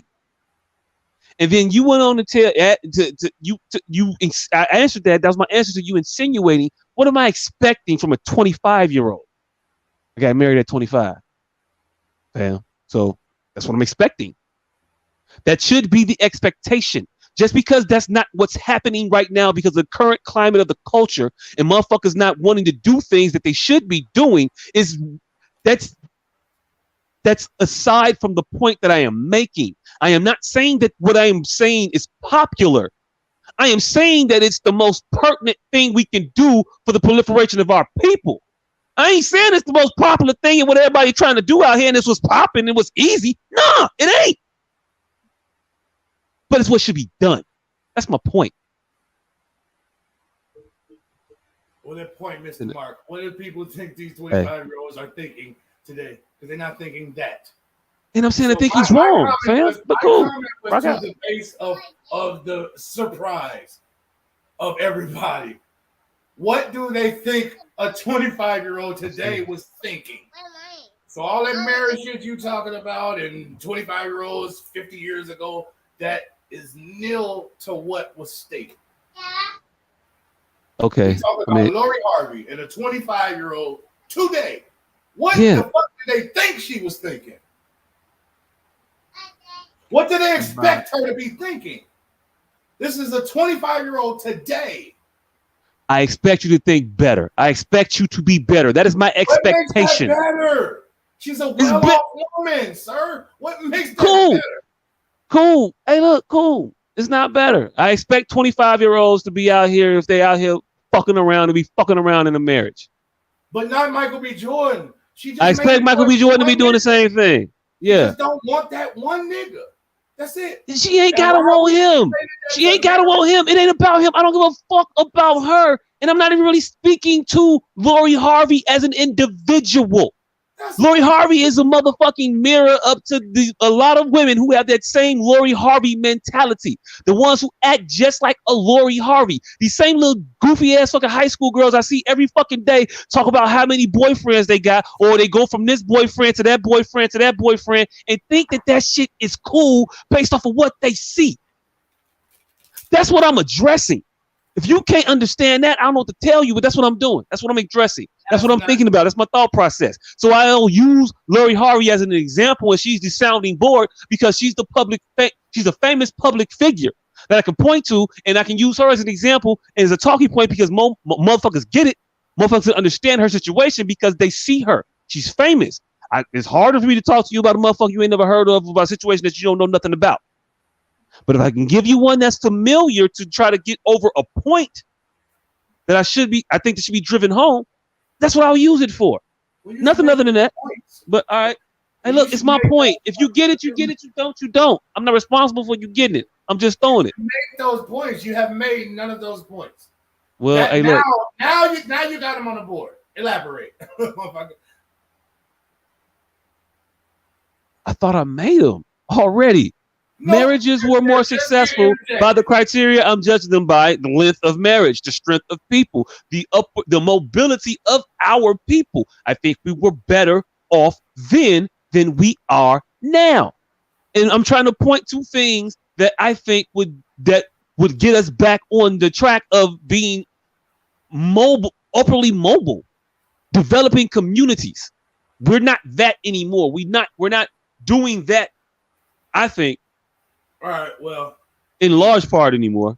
I'm gonna let you have your soapbox because I don't think Lori. I mean, yeah, I'm definitely on the soapbox. Yeah, right. I don't think Lori Harvey has anything to do with that or in jeopardy of danger in any of that. Yeah, motherfuckers say that, but then when you see these kids in the fucking classroom acting goofy, using staplers as guns, shooting at each other, quoting rap lyrics, it's like, man, Joe, yeah, you want to say that shit don't have no effect, but it kind of. Lori Harvey? Ooh. No, not Lori. Man, Joe, you ain't hit nothing. All right. Yeah, nigga, I heard you just blame Lori Harvey for Staples being shot, nigga. I didn't blame Lori Harvey. I said I blamed the music. She don't make music. I literally just said music. I said, what does Lori Harvey have to do with that shit? Nothing. I was just using that as another example of influences to these motherfucker influences. I was just giving you other examples of influences and the impacts of said influences and my observation of the said impact. And why I think it's impactful. I'm gonna tell you what Mr. Or problematic. My bad. What? I'm gonna tell you what Mr. Townsend used to tell you all the time. KIS. KIS. Keep it simple. Keep it simple. Stay on task. Keep it simple. What? Stay on task. Yeah. And I'm gonna get your pants up. I'm gonna get your parents up. Yeah. Mr. Townsend was a teacher. Hey, you know that nigga was only 22? He was hell no. Hey, we gonna go find that nigga. He gonna be like 49. That shit Hey, gonna look. freak you the fuck out. Hey, look, if I find out, hey, look, actually, I think, well, I ain't gonna say that because I don't know definitively. But his brother used to bank at my mom's bank, and then she knew his brother, and then she got to know him after he was my teacher, and so she kept, hell nah. But she kind of like kept in contact with him a little bit after the fact. After just more long term. Get the fuck out. That nigga gonna be 49. No, I think he was old then though. Again, I think he was like that's your child brain making your authority figures 100. That's what. Hey, but look. Also back then though, motherfuckers used to look a lot older. That also. A lot older. I don't feel half as mature at 41 as 41 looked to me at 15. Hell nah. I don't feel half as mature. I don't even feel I look half as mature as 41 looked to me at 15. And if you really go back and think about your life, and you could really pinpoint by your life when your parents got their shit together. And it kind of give you a little ease, like, damn, nigga, y'all wasn't but 46 by the time y'all really got it together. When this shit was smooth, I was like, nah, you know what I'm saying? You could be like, you could pinpoint the exact moment that shit. That's when we got the house. Not even shit like that. A little shit like that, the house, and guess when the lights don't never go off no more, and like it was a point where your lights never went off again. And that was your parents getting their shit together. My lights never went off. Your lights ain't never went off. Never. Never? Yeah, ever. Nigga. Ever? Your lights never went off? Yeah. Nigga. Can you remember when your lights never went off again? Mm-hmm. Like now, in retrospect, at the time, you was just waiting for that shoe to drop. Now, it took a while. It took a while to get comfortable. They still ain't off. Nigga, I can remember the very last time my lights went off. I was like fucking sophomore in high school. And seeing as how my mama had me at 26, that's fucking 15. That's 41. And that was the last time they went off. They went off at 41. We got evicted shortly after that at 41. My mama didn't get her shit together to 50 damn near. So I be like, hey, I got some fucking time. And because nobody put it, just like ain't nobody put it in these whole faces today, ain't nobody put it in their face when a motherfucker fail, like, hey, you got to judge with the ruler that you know exists, not the one that you want to say exists. Judge by the ruler that you lived outright, not by the motherfucking one that's poetic, not by the one that everybody's got married at 25, by the ones that's actually fucking happening. So the people on the ride can identify. You know what that sound like though? Be happy with what you got? No, it ain't. No, lower your expectations. Like, nigga, don't if you ain't ever seen no motherfucking lobsters, don't want to get no motherfucking lobster, nigga. No, that means be satisfied with the scampies and the tilapias you've been rocking with. You ain't never seen no lobsters here. You're a fool for fishing for them here. So change your spot, change your approach, change what you're doing, change what you're doing, change what you're doing, change what you're doing. Locations, which they did. Change what you're doing. No, location. Just change what you're doing. No, you said it right. Change what you're doing because it's not working. So maybe I should approach it differently. And the examples that I've seen, because they haven't worked to what I want, don't be that, hey, look, because what I want, I ain't got, and they didn't get it until 50, so I ain't got to get it till 50 either. No, motherfucker, they didn't get it till 50 because they couldn't get it till 50. Because they didn't get it till 50, don't mean you supposed to get it till 50, motherfucker. You're supposed to get it at 40. They did it at 50, you're supposed to do it at 40. You're supposed to be better than them. This shit not supposed to go backwards. And we sitting here in this mentality where it's fine to be stagnant. So if your parents got it at 50, it's supposed to be okay that you get it at 52? No.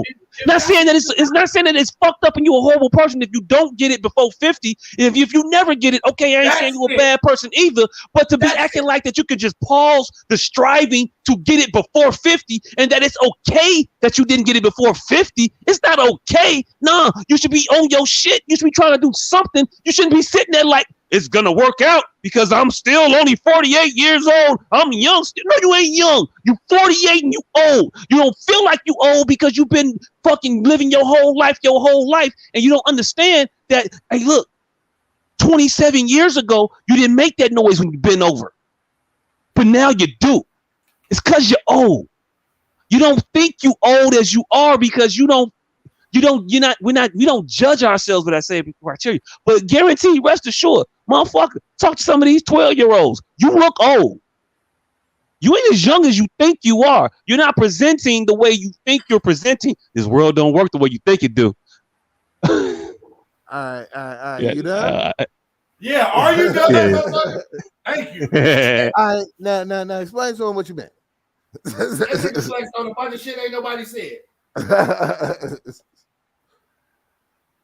Now, what did you say? Because it sounds to me like you were talking about, man, just be cool with it. Because if it ain't happened, because it didn't happen, think about when. That's what I thought. No, what I'm saying is everybody out here lying. Don't blow your brains out.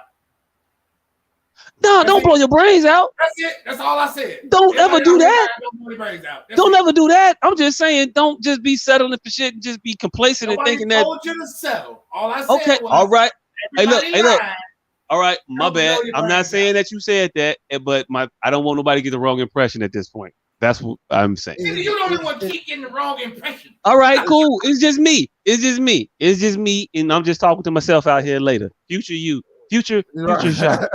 Future Jacques. Right. This message was just for you. You're the only one that feels this way. The only one that thinks that shit that you think. It was just for you. I'm just talking to me. No. Well, for everybody else, people, everybody lying. Don't blow your brains out. It's Try to get it at 20, but if it don't happen till 50, everybody lying. Right. Don't blow your brains out. It's not as bad as you think it is. Man, try to get it at 10. But if it don't happen till you're 75, everybody lying. Don't blow your brains out. Hey, look, real quick. We're getting increasingly closer to one of those. It gets better. It gets better. It gets better. It does get better though. It does. I mean, but it does. It does. I mean, if you want to be honest about it, you want to be honest about it. Hey, I'm gonna tell you like this. Motherfucking what's that nigga Kill Bill? David Carradine. That some bitch was a multi-millionaire. To all of us, happy as a lark. Killed himself in a hotel room.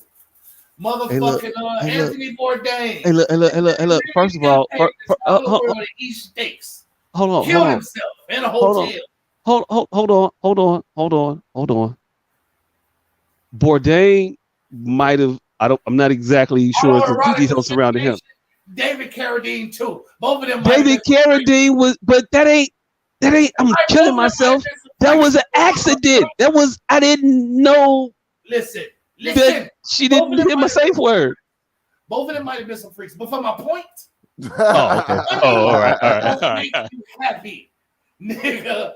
He was in the hotel closet in France, choking yourself with a belt. So this is what I'm telling you. Money. I thought it was everything. Judge not, lest ye be judged. That's all I'm saying, brother. That's it. Let these people do what they gonna do. What the fuck they thought Lori Harvey's gonna do? Yes, we had hopes, we had aspirations, but that girl is a bitch that hears hot girl summer since she was been a fetus. She been a hot girl summer and fuck nigga Fridays. I don't even know what FNL stand for. Hey, look, but her summers and weekends was trash. So a 25-year-old coming up under that guy's who was probably born would pull up to my bumper, baby. Like that was playing in the headphones that was wrapped around her belly. Yeah. Hey, look, if she was listening to if Patra and Adina Howard was on the birthing mixtape. yeah, definitely Adina Howard. That's what the mama who married brothers and then Steve Harvey, that's what she was listening to. Yeah. And she birthed a t-shirt and a pannier. So why is the world up at arms that in a world of t-shirt and panniers, queen t-shirt and panties, pull the t-shirt and panty. And I ain't gonna call her queen t-shirt and panty because she's a baby queen. She's a princess panty. Ooh, hey, look, put a button on this. Who's the queen? Don't answer it. Just think about it. Continue. Oh, that was pretty much it. Oh. How we gonna blame Princess Panty for not wanting to marry Creed? Creed's son. Nigga, Creed lost the fight. Creed's son got his ass whooped. Like, he come from a long line of ass whippings. So she already think she already think movies is real life. She really scared of that nigga from Players Club. She really go around telling motherfuckers when they say, when people in her life say, make that money, don't let that money make you. You know the first thing pop in her head? I just came here to dance. That's it. That's it. That's it. That wasn't even the same part of the movie, but that's what popped in her head. Ebony. See what I'm saying? That's the generation that we expected to be married at 25. So when I say, what was you expecting? I meant have some reasonable expectations. I didn't meant these lofty goals that we all hope have ascertained ourselves and missed the mark. Except you, Mr. Perfect. When I say, what do we expect from her? I mean reasonably expect from this 24, 25-year-old numbnut who fucked the father and son and then moved on to Future. Hey, look. Like, what do we expect? There were stops between him and Future, I thought. But I don't know if she fucked the father and son. I mean, just because you went on prom with her don't mean you hit. I mean, all right. You might have been about it. It really, hey, look. I think it was more so like, hey, yo, y'all just friends, right, son? And he was like, yeah, we just friends. And then he was trying to be too cool, and he got cockroached. I mean, it's just what it is. It is what it is. It is what it is. Hey, look, shout out to Cosby Show also for just giving the gift that keeps on giving. We got a different world, Cosby Show. I can quote forever. You can teach life. I could teach a philosophy class off of the workings of different world in the Cosby Show. Yeah, don't let me get Family Matters. Then I got like a pre-course. I can get extra credit, bonus work. Family Matters. Shit, we out of here. Hey, you got a chemistry class too. Hey, blended family. And it was blended. Little Richie was. I come to the conclusion that Richie was definitely Carl's. That's all right. So I want to read. That's why the baby could stay, but the sister had to leave. I want to read. But they ain't talk about it. Like, hey, yo, look. The Winslows might have been the blackest family on TV. Real talk. The blackest, most Negro-ish family on television. With a father that's a cop. With the father that's a cop. No, unless they was renting. If they was renting that house, then yeah. I'll give it to them if they was renting. If they own that motherfucker, no. You think a black man would be able to own a house on the north side? Look, yes. They was definitely renting. They was not renting. They own that house, fam. Hey, look. How do you if they were rent? Do you know the swiftness they would have been evicted by the landlord with? It came through the windows. Through the windows, through the roof, through the front doors, through the garage. Man, I'm not gonna landlord this shit. You got to own this shit. And then think about the amount. Definitely ain't coming back. Ain't coming back at all. You're not getting a security deposit back. So fuck that shit. But just think about it. Renting's out the question. So he had to own it. The insurance premiums, you can't insure that house no more, fam. Or if you can, you definitely not telling them about all the shit that's happening there. Yeah, You gotta be paying for that shit out of pocket. They're definitely not reporting 90% of that shit. At all. They're not reporting. A robot Steve flowing through the roof. Nobody's calling an insurance adjuster for a robot Steve to fly through our roof. Nigga, I'm patching that hole. I'm putting the blue tarp up there, first of all, see if I can get it out of his parents. I'll get blue tarp up there for at least 2 weeks. And then once I figured out that they abandoned him and probably all his aspirations of becoming a productive member of society, then I'm gonna see if he can do the work. Materials. We're gonna start with the materials, and I'm gonna try to keep this to like $1,500. Hey, look, hold on. Before y'all get too far, I'm still finna make Carl Winslow, Nino Brown. Hold on. I'm telling you, gets deep. So, how think you was he financing all these repairs at this house? The damages alone, $15,000 here, $20,000 here, $30,000 here for a complete garage redo, $50,000 for the car that ran through the house. You know, gonna be $700 alone for that bowling ball incident. Right. Hey, how you think he was paying? Carl ran the gang that beat Eddie up. And that was a revenge. That was a coup. That was the attempt of the leader, the vocal leader, to take over. That was an fuck your attempt. son up. They gave him a warning by fucking with his side piece restaurant. Oh, Rachel was his side piece? Ooh. Richie was his son, fam. Oh, Richie. All right, now they the blackest family on TV. All right. Now they the blackest family on TV, but they still couldn't have been no. They still got been renting. Even the drug dealers they rent. I don't know why. They don't purchase. Hell no, that bitch Harriet, she was an elevator operator in that small elevator operator. And then not at all. Security for a little bit, but then not that no more. She was different people. The bitch, she had the opportunity. She was a kept woman. She couldn't have been nothing but a drug dealer's wife. This bitch was trying. One episode, she was giving piano lessons.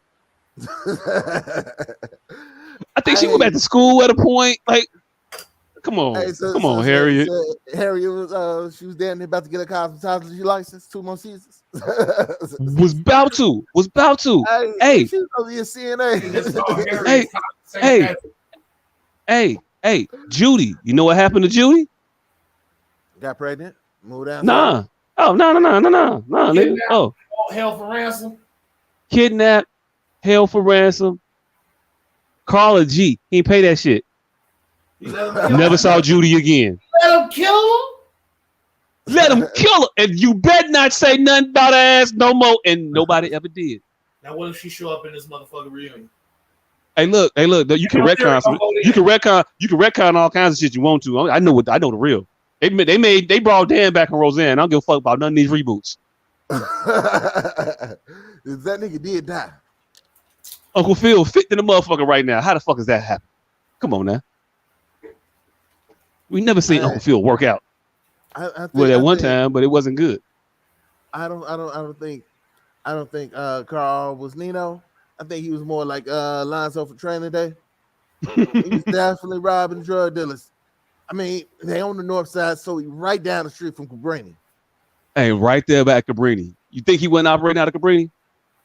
He definitely had and we never saw this nigga solve any murders. Why would you solve a murder you was in on committing, man? That was business. And he couldn't be Nino because, all right, how often you think WGN was at the goddamn Winslow residence? At least twice a month. Steve was always doing some super. Why you think Nino was giving out turkeys and shit? Hey, no. Remember that episode when the old girl stole her coat, up the pistol on him, took her motherfucking coat? See, she was a female dragon. I'm with you now. This was all illegal. You went out, or was it me? Nah. He went out. Oh, okay. But All in yeah. league. She was a dragon. Weasel was a dragon, but he flipped, so they had to get rid of his ass. Hey, look, telling you.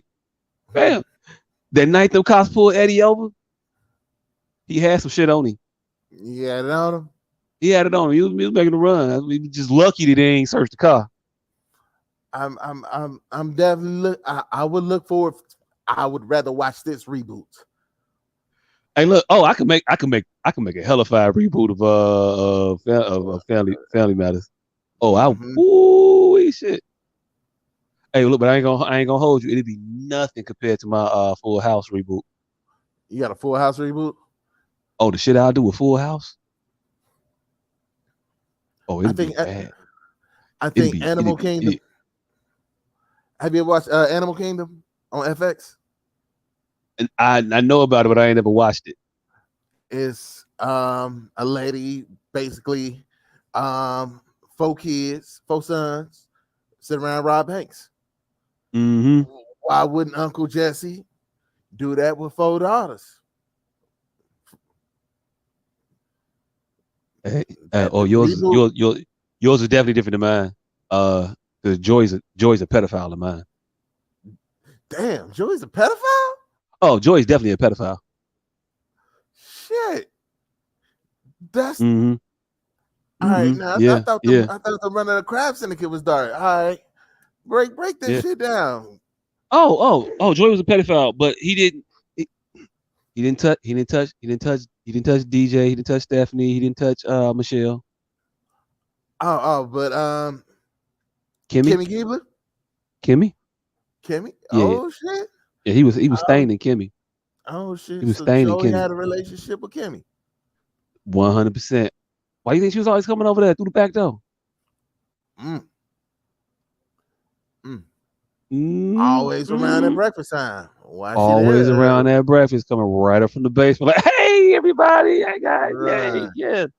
DJ always surprised. This bitch just always pop up on DJ. Always. And then if you fast forward a couple seasons later, back when they were about to go to college, I think they were still in high school then, but they might have been like freshman year of college. What did Kimmy have? Drinking problem. Yep. Get a drinking problem. So Joy down there giving her drinks and shit. No, she was trying to forget. Joy wasn't giving her the drinks. Joy was done with her at that point. When she hit of age, he wasn't with her no more. He was trying to act like he wasn't doing that shit. He had a little bit of success in his life, so he wasn't feeling like a loser no more. He was doing the Ranger Woodchuck shit and all that. So he was trying to feel better in his career. He wasn't mess with her no more, but he was trying to forget that bullshit that he did. But she didn't forget. She was trying to drown her sorrows in that bottle. Yeah. Okay. Yeah.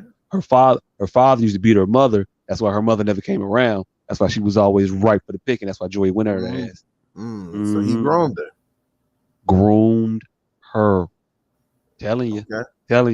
Oh yeah. I'll fuck up your favorite sitcoms. I'll fuck up your favorite sitcoms. I don't know if you heard any of that, but yeah, it gets dark. No, nigga got spitting that real shit. They kicked the nigga. Oh, nigga. Bro, the whole internet went out for the whole building. That real shit, that Family Matter real shit. They talking too much about that real shit. Nigga said no. Nigga said female dragon when I said it up the gun on fucking and took a coat and female dragon, my shit went ew. It's like these niggas know. Well, I got y'all intermittent. It's so much I love about this. Them motherfuckers didn't miss a beat, my boy. They didn't miss a single stinking ass beat. From the logo design to even premiering a fucking chip. And I could not pass them up. And I doubt anybody that walked past them passed them up. Who are they, and what is so special about this chip? I don't. Almost Doritos. You don't remember shit. And the way he just said that, he don't remember neither.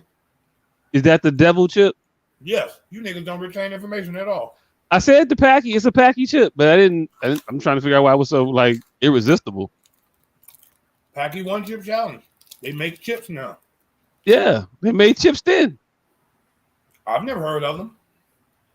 No, they made chips then. That's what they were selling, motherfucking chips. No, they made a chip, nigga. They made chips. A bag of chips. No, they made a chip. Hey, look, when Ruffles came out with salt.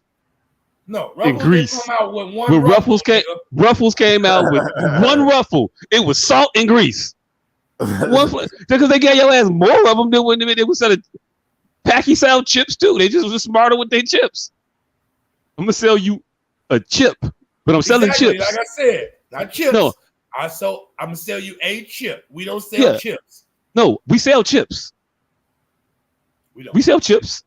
We can't say we sell chip. Yes. I don't sell car. I sell cars. Right. I sell but I only sell Honda Elantras. No, I sell a chip, motherfucker. Yeah, a chip.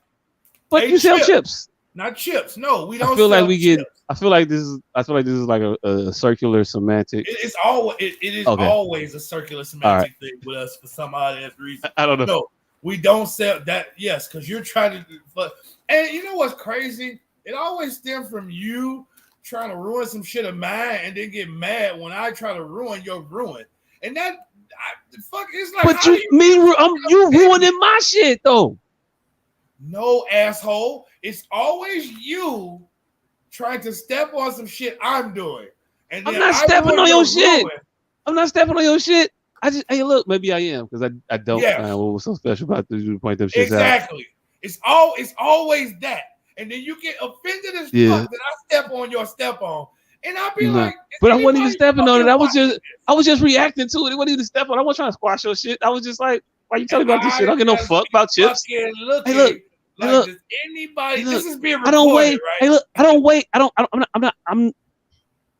You're just like that bitch today when she came in that butt eating. I'm like, me and your butt. Oh, this is not the place to time for that. No, it ain't that. Ain't anybody watching this shit? It ain't that. It ain't that. Nobody. I think I get it. We have different levels of admiration for food. Yes, we do, clearly. Because I'd have ate that chip and shut the fuck up. But you was like, hey, look, Packy make chips. Still. I mean, but you ain't say still, you said now, but still. Because they still make chips. Just not as hot. But no, these are hotter. They can't be hotter. You ain't jumping around the damn room. I refuse to believe they hotter. I remember that episode you did the one chip challenge. Yeah, I remember that shit too. A corner of a chip. Hey, look, a corner, and I still don't taste yogurt right. Peach yogurt ain't been the same since. Well, brother, I'm a little different than everybody else. Hey, look, now I want to see you eat it. Now I want to see you eat one of their chips. Now I want to see you eat one of their chips. Ain't nobody paying no motherfucking $60 for no one goddamn chip. Oh, that's why I said I want to see. Not I'm gonna get a chip and I'm watch you eat it because I'm not paying $60 for a chip. We had I swear it got to be around here somewhere. We had the hot sauce that was way worse than that shit, and I was putting it on food. And these niggas, I did plenty. We got plenty of videos on Facebook of people crying eating this shit, and me just sitting there eating it. And the thing is, I don't like hot food, and that's how I know everybody else on the earth be fucking lying. Cause hot food ain't even hot to me, and I hate it. Hey, look. Just because you don't understand it, don't mean they lying. No, they lying. It's unbearable. Yes. It's enjoyable, and I can bear it. Hot food, spicy food is enjoyable, but it's sometimes unbearable. Spicy food I can bear, and it is unenjoyable to me. So if I can bear it and I hate the shit, I know the motherfuckers who said, I know they're not having a good time. I just know it's a word. It's a word. It's a word. What they call motherfuckers like you? Pessimistic. Nah. Some with a C. Contrarian? Yeah, fucking No, contrarian. that's also another word I've called you. Yeah, but I'm calling you that. So yeah, No. now hey look. No. Hey, look. All right, and let's go back and rewind. Excitement. Hey look. No, I'm nigga, rubber. that ain't nothing to be excited about. No. Who's the contrarian? I'm rubber, you're glue. Ooh. Whatever you say bounces off me, sticks to you. Hey, look, I've never understood that until this moment. But yeah. It's sticking to you. It bounced off me. It stuck to you. You said it about me, but it's sticking to you. Exactly. Childish. That's exactly right. Hey, look. Yeah. 100%. You fucking right. Childish. Sometimes kids be right though. Didn't they say, and a child shall lead them? Hey, look, you can't match my petty right now. I feel like super petty mode. Is you show me that they got a Cool Ranch? They got a hot Cool Ranch flavor. Yeah, buddy. Hey, Doritos Flamin' Hot Cool Ranch is actually fire though. And, hey, yo, look. And, no, that don't even sound right. They make that shit for real? They make that shit.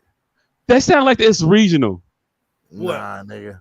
He said Doritos Flamin' Hot Cool Ranch. Oh yeah, them motherfuckers are fire. Where you find them shits at? Great. Nigga, they got it at the Walmart, nigga. Not at my Walmart. The ghetto. See? 83rd, motherfucker. What you talking about? No, then you didn't look hard enough. Or you're too deep in the ghetto and they're always You know what? That might be you gotta find that middle ground, nigga. Hey, look, that might be it. Hey, side note real quick. Teachers Lounge, today, round like, well, maybe 10:30, maybe 11. I was like, I didn't have a third period. So it was about 10 or 11. Somewhere around there. Early than motherfucker still though, right? Woman comes in, says, I want to bring him in here because he didn't have no breakfast. It's her son. She works at the school, but her son goes to school. She didn't have time to get him breakfast. So she brings him to the teacher's lounge to visit the vending machine to select something for him to eat because he didn't get breakfast. So she says, what do you want? He replies, let me get some Flamin' Hots. No, he said Flamin' Hots. I wanted to say before he said Flamin' Hots, now you know damn well he wants some Flamin' Hots. But I was like, that's her son. And I don't know her nor him at all. And I ain't finna fight with 4 days left in school because that's what I've been telling these kids this whole motherfucking week. So maybe I should abide by that. I'm gonna keep these comments to myself. But lo and behold, fucking Flamin' Hots and a Snickers or some shit. But just shit that you're not supposed to be getting at fucking 10:30, 11. And this is your mom buying you the fucking meal. Like, it's not a meal. Also, it's not a meal. But yeah, Flamin' Hots and a Snickers. Like, that's a balanced breakfast nowadays. That's why I rant. But yeah, back to what you were saying though. I just had to get that. Yeah, Cool Ranch Flamin' Hot Doritos is a thing, and Cool Ranch Pacquiao chips that's hot, but not as hot, but hotter than the other ones. This motherfucker's definitely not sweating or nothing. Yeah, they come in different spice levels, and none of them are hot. That one chip challenge chip hot. I can't wait to find this motherfucking hot sauce. It's in here somewhere, and it's called the hot sauce. See, where I'm at. These people are very impressionable. The hot sauce is the hot sauce that started all that shit. The shit called Deadline. And what started that Packy One Chip Challenge shit was people passing this hot sauce that came from fucking like Carolina or some shit. And Flatline. That's what it was called, Flatline. And people were doing a bunch of fucking videos of just putting this hot sauce in people's mouth. And then like a year later, that Packy chip came out. Mm-hmm. I don't know why I just moved the motherfucker up and then all the way back down. What? Right to where it was before. I was trying to move the mic out my way, and I just moved it up and then right back to where it was. Ain't nobody come to see you, Otis. Like a motherfucker. You know, Pacquiao shit. I don't know what else happened this week. Shit else. Monique and Corey Holcomb. Oh shit! I definitely want to see what y'all. I would play that shit. Somebody play that shit. Producer, play that shit. Play her. I don't play see her. Where they got this bitch. She Monique. She didn't duck that nigga. She insulted him like 15 times. Hey, look. I think they asked the man why he keep insulting women, brother. Is something wrong? Will you touch the child? Hey, look. Do you think that's ducking smoke? How's that ducking smoke? Hey, look. Let me tell you, you right. For a second, shit, motherfucker can't get the motherfucking shit in edgewise when you just keep going. You right. I had stopped listening before they got to that. Then I listened to some more, and they was getting into that shit. Then I had stopped listening again. I had cut it off. But yeah, but she before that said, "I don't want no problems with Corey Holcomb. I don't want no smoke with him." That's her thing. She mother loved that entire conversation. Yeah. What I'm saying to you is, I had cut it off. I cut it off before, and I was admitting. No, from the jump, she came out fanged out. That's what I'm saying. From the jump, oh baby, you're not even in my league. That's basically what she was saying. From the gate. But that ain't what she said. It's literally what she said. No, she said, I don't think I've ever. Resume. No. I understand why he doesn't understand. Because he has not amassed the resume that I have. She literally said that. I understand why he doesn't understand. Because he has not amassed the resume that I didn't know she said that. I didn't hear that part. But yeah. Listen to it. Did you listen to the bitch, or did you just go, I'm going to disagree with this bitch? Oh, man, shit. I still disagree with the bitch. She came out the gate talking that big titty shit. Well, she came in her out normal Monique fashion. Hey, baby, you don't even bother me, baby. Hey, look. You got it. Yeah, I didn't know she came out with it. I missed that part. But yeah, you got it. She definitely did not duck the smoke. She ain't come with it like that. Like she wasn't venomous with her shit in her attack. It was venomous. It wasn't. She was passive aggressive, like she's always is. No. Sometimes she be aggressive. She was aggressive with DL. But she was aggressive. She's always aggressive when she be in these people's face. That's her thing. So when she get in his face, she gonna turn up. That's what make her some bullshit. Cause this bitch ain't what you were just 6 weeks ago, bitch. Oh, I was waiting until I got on the stage with you, DL. You had your feet under my table. Shut up, bitch.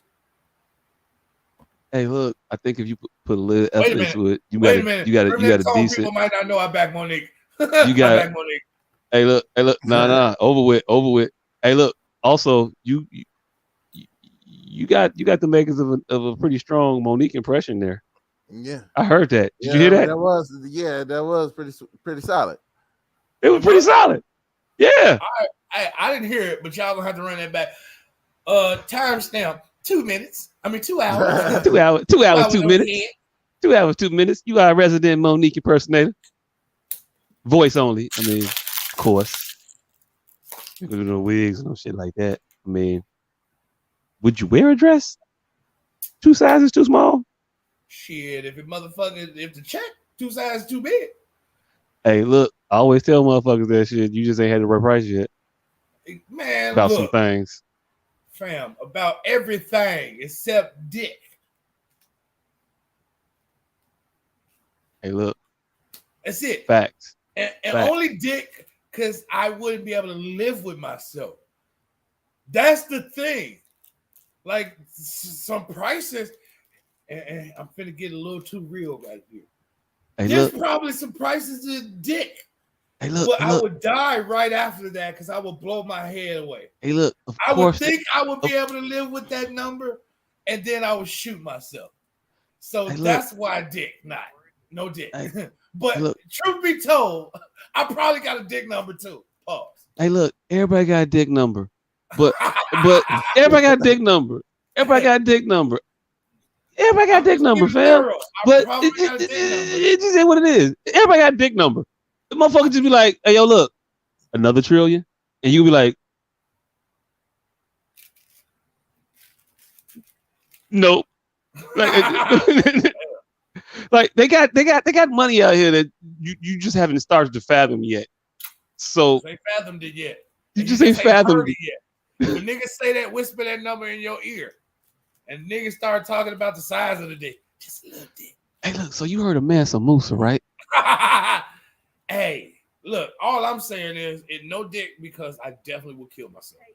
Like I know for 100% fact, there's no amount of dick that I can handle. There's no amount of dick that I can take. Pause. There's none. There's no amount of dick that I can deal with. There's not a dealable dick for me. Pause. I'm definitely gonna be a squirmer. It's gonna be difficult. Whoa, nah. Hey, no, I don't like the way that she popped up with a video during this conversation. like it was gonna be a dick in mathematics gonna pop up. A dick and money. She said, "Hey, how about this?" No, fam. Hey, look. It took a minute for my video to load too, so I didn't know what was gonna pop up. Nigga, me. It was suspenseful. It was a big circle. Well, she got here. Nah, I ain't worried. Ain't no videos of me exist. Ain't no videos of me. Fuck that. But yeah, everybody got a fucking number. You just ain't heard that motherfucker yet. I was gonna say something else. I don't know. You can play this video. Also, fuck Monique. Somebody just said, when you gonna roast Corey Holcomb? I'm not. Corey Holcomb has been doing Corey Holcomb, baby, for years. So I'm cool with Corey Holcomb. Get yours, baby. Get yours. D.L. Hughley, on the other hand, that's a different story. It's another one that's longer than that, but y'all about to say this ain't even video I was talking about. Yeah, I'm about to say that's all I saw of that shit, and that don't sound like her talking down. That definitely sounded like her not wanting to smoke. No, it's a 15-minute video. Yeah, it's a 15-minute video, but I wasn't watching all 15 minutes. I watched like 2 minutes of that. I watched all 15 fucking minutes because the nigga who was interviewing the bitch is highly entertaining. And he kept calling her a bitch, and I could see with the sound effects and shit. Huh? With the sound effects and what? That shit was. Fam, he kept calling her a bitch, but she was like, ooh, I want this. But I don't want. But she. Hey, look. But she ain't want. She ain't want that. She ain't want that smoke. She did not want that smoke. No, she definitely wanted all the smoke. She just didn't want to correct him because this is her only person that's on her side right now. And that definitely ain't the video either. Because they got on completely different clothes, and he's sitting on the opposite side of her. Corey Holcomb, yeah. Corey Holcomb, as D.L. Hughley has done. That's the video. So I understand it. What I will say is disheartening. When I heard Corey Holcomb speak about the deal memo and the contract, as a veteran entertainer in this business, it is disheartening that you wouldn't understand the difference between a deal memo and a contract. And yes, the contract comes from our company that our attorney makes sure everything is right legally. So if you're pushing to our babies in the community that look at this contract, it's the daddy contract, it should be Corey Holcomb, because that way you ensure that your business is being done properly and legally. So when shot number 2, pow. Hey, only shot that need to be shot is her for that dumbass statement. For touting the contract and the protections that a contract gives you to ensure that your business is handled correctly, while in going through a situation in which her business was not handled correctly, and she's the only motherfucker out here with a contract. Hey, that was the funniest shit though. I hate when I be on a person's side and they have a glaring hole that I can't just like, shut up about that shit. Your contract wasn't signed either. Stop bringing it up. Stop. It's moot. Your contract is just as moot as his deal memo. Not really though. Not really. In the scheme of legality, his deal memo isn't a binding agreement. So what she's talking about, yes, it is. Yeah, but in the actuality of the shit that happened, my deal memo got me everything I needed and wanted and your contract didn't get you I shit. mean, but again, she's not speaking from what happened. She's just talking life, nigga. She's just talking, and that's what I just said. I hate when people do that with these big glaring ass holes in the middle, and you just want to talk this life shit when what actually happened didn't do no life shit. Did nobody sign your contract and then break your contract, or offered him a contract opposed to your contract being signed already? Yes, he should not have touted a deal memo because a deal memo doesn't mean anything. Just because he received everything in a deal memo doesn't mean anything. There are cases where you won't get a single thing off of there, and then you should know that that deal memo doesn't mean anything. Well, this is what the deal memo should mean. It should mean that there's an actual deal in place. That is and the deal memo. No, well, the deal memo is supposed to be a summary of what the contract is supposed to be. So the contract is either signed already or supposed to be signed. And these are the things that are supposed to be in it. Or if someone else wants to know what's in my deal, these are the important or the pertinent parts that will be for you to know. But everything else in my contract, you don't need to know. That's why you just get the memo, but you don't get the entirety of the fucking email chain that we've been talking about, which is the contract. Mm-hmm. Well, you know what I mean? I don't mean the exact email chain, but you know what I mean? The metaphors. Most times that I've seen a deal memo in place is just in the negotiation terms. No contract has even been drawn up yet.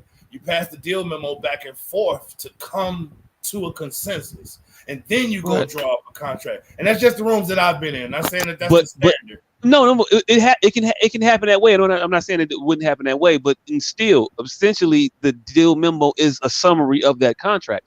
Even if it preceded the contract, it's still a summary of the contract. Saying, she's not talking about actuality. She's talking about factuality. And in fact, the deal memo don't mean shit. You cannot take people to court with a deal memo. No, you can't. No, but he wasn't trying to do that though. Listen to what I'm saying. But he wasn't trying to do that though. I don't think he was trying. And I don't think I'm saying before you start talking. Listen to what I'm saying. This is why I hate siding with people with big glaring holes in their argument. Because she was conflating actuality with factuality. So what she's saying does need to be acknowledged because it is the truth. A deal memo doesn't mean anything. You should have a contract. That's all I'm saying. That's it. I agree. You should have a contract. Yeah. Yes. And however much the fact is that deal memo is just a summary of the contract.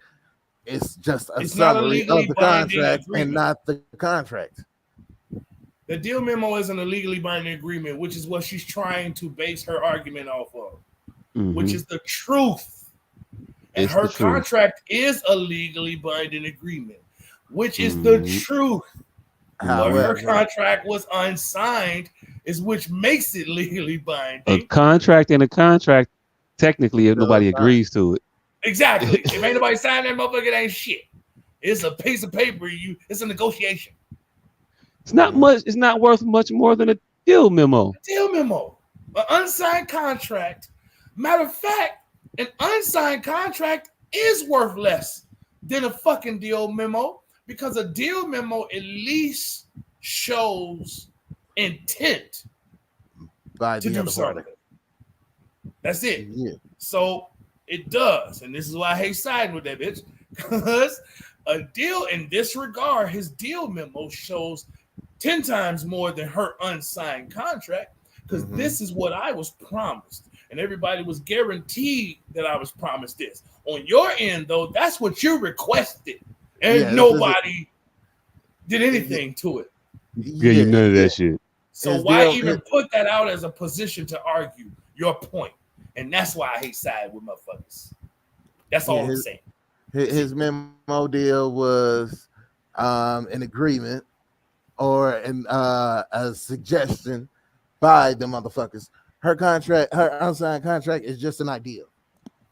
shit, his deal memo, I'm willing to even give agreement because for the most part, the both parties have agreed on what's on that paper.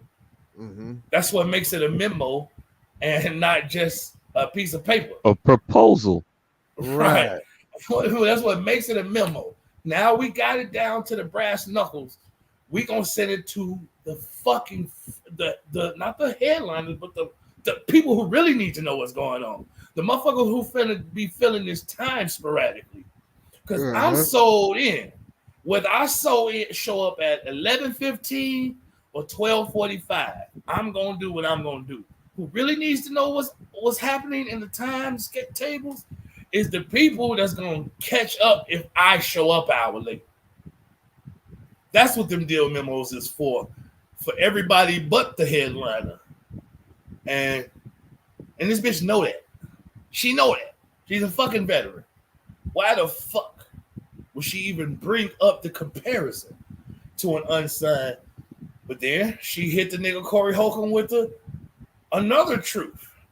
Yes, people, you do not have to take a contract given to you. You can propose your own contract. Yep.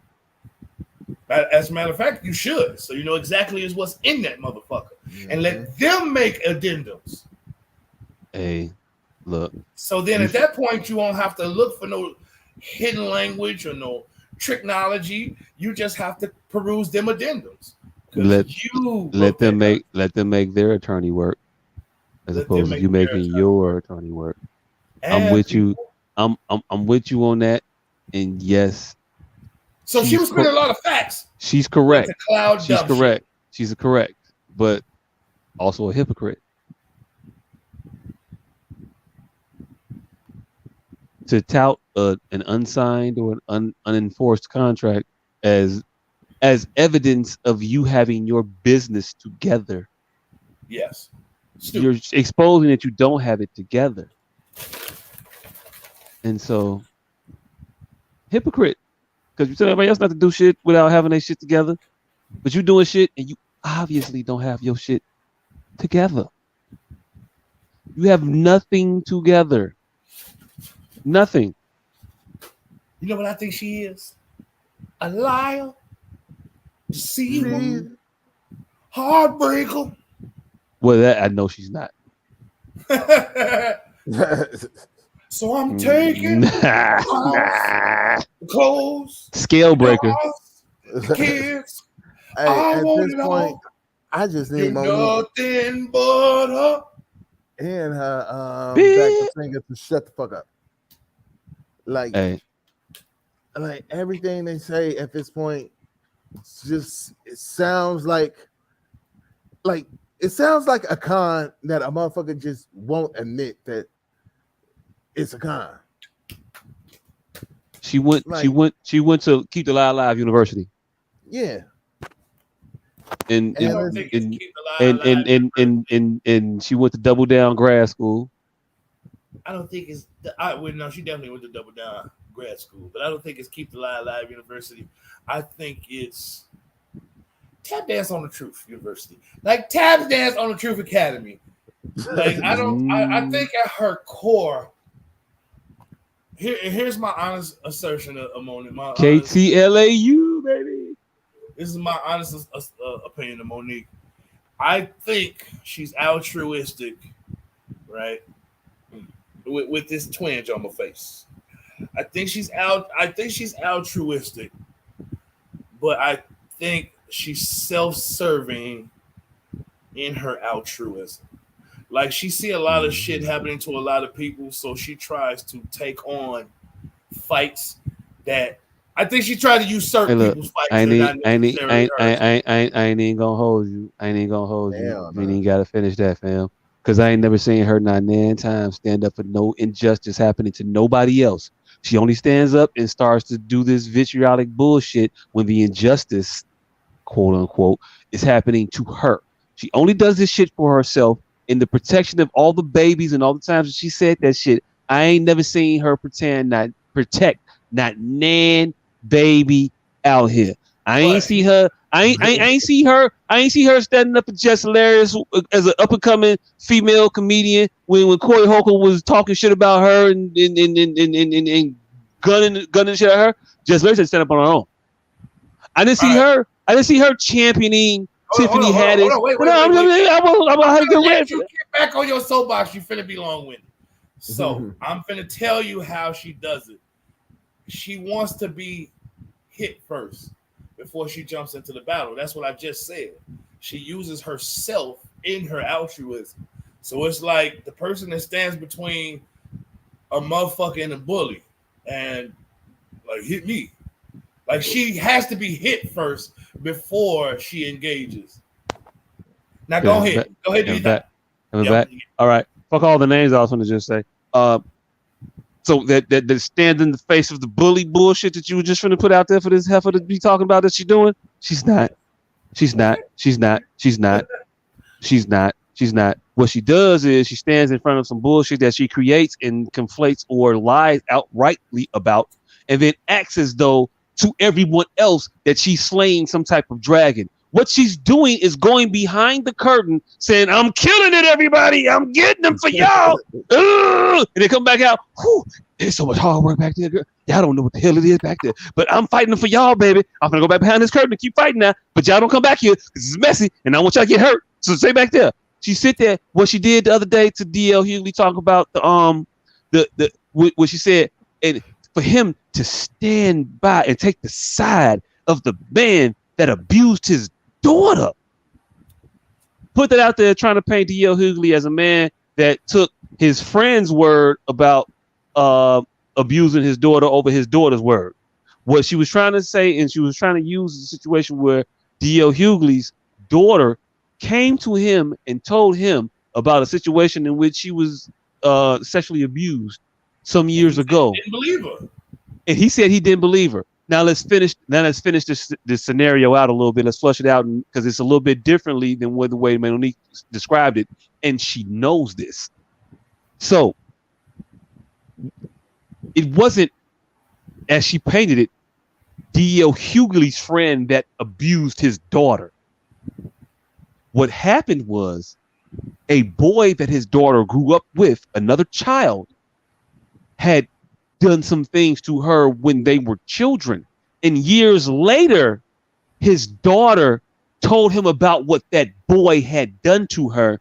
And he responded in a way that he says he regrets and says that it was the wrong way to respond. And he's been on record as saying this, but he said his response was that, nah, that's just some things that little kids do. That wasn't really that.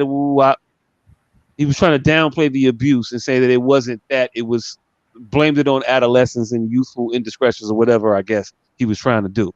But the way she put, to a grown woman, to a grown woman, to a child. I think, I don't know if it was a grown woman or not, but what he was trying at the time.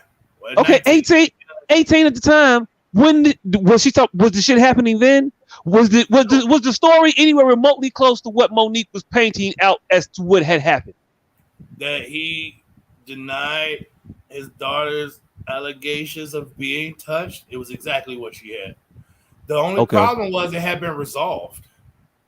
That was the only problem. Not that it wasn't a grown man that was touching his daughter that he was like, nah, he ain't touch you. And I'm gonna side with my friend over the word of my daughter, as though she stated that she specifically stated. I didn't see her state. Okay, well, we could if our illustrious producer can pull that up. Yeah, she definitely wholeheartedly stated that. She definitely, for a full fact, said those things. Said that definitively. That's the stance that she's been on. That's the type of time that this bitch is on. That's why D.L. Hughley's daughter wrote the letter that she wrote to Monique, telling her, keep my family name out your mouth. You sitting here talking all this bullshit about protecting black women and wanting to protect people. And you coming after black women into it to just, and all you did was to hurt them and their collateral damage on the pain that you're trying to inflict on a motherfucker. When you have ample, not that it wasn't true. You have ample ammunition. No, what Monique said was patently false. She didn't say that it was patently false. The daughter. She never not once said it was false. She said you didn't have to bring me into the shit. Her sister. 2 women. she was writing a letter on behalf of her mother and her sister. She wasn't the daughter. She's the oldest daughter. It was another daughter that was the one that was the victim of the abuse. And then she wrote the letter, and then she mentioned her mom and her sister, and those were the two women. Yes. Okay. Not that it was. I wasn't speaking of that.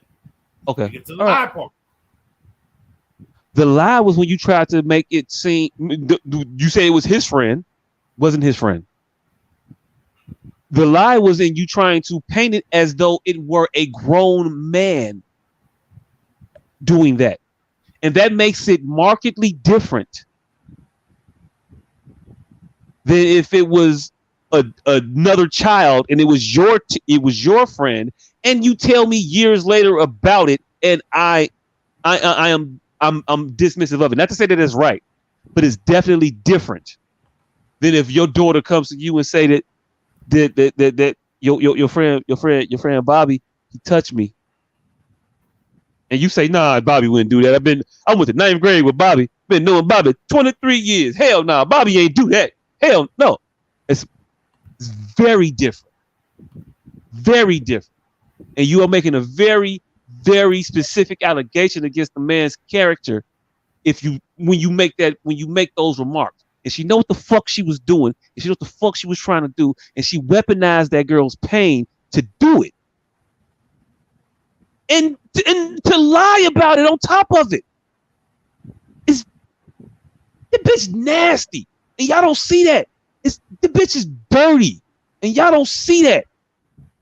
That just Monique, man, fuck that bitch. Is definitely fuck that bitch. I'm trying to find D.L. Hughley's daughter's exact comment. I'm Ryan Nicole Shepard, D.L. Hughley and LaDonna Hughley's eldest daughter. You've now publicly disrespected my mother, who I love and care for very much, and my baby sister, who I love and care for very much, to get back at my father, who I love, respect, and care for very much. At this point, I feel like you're asking my family and myself to act out of character.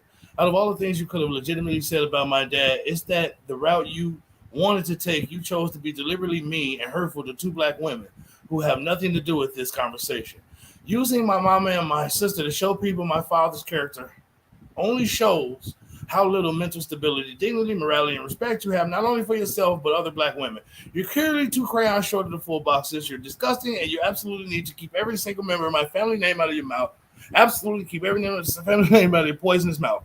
Not because you can do us harm, you can't, but because you are adding to the historical, systematic disrespect and trauma of other black women who you claim to love. And for what? A check? You're bringing up trauma for a concert line-up discrepancy. Keep that. Keep that. Keep that sentence right there. You're bringing up trauma for a concert line-up discrepancy.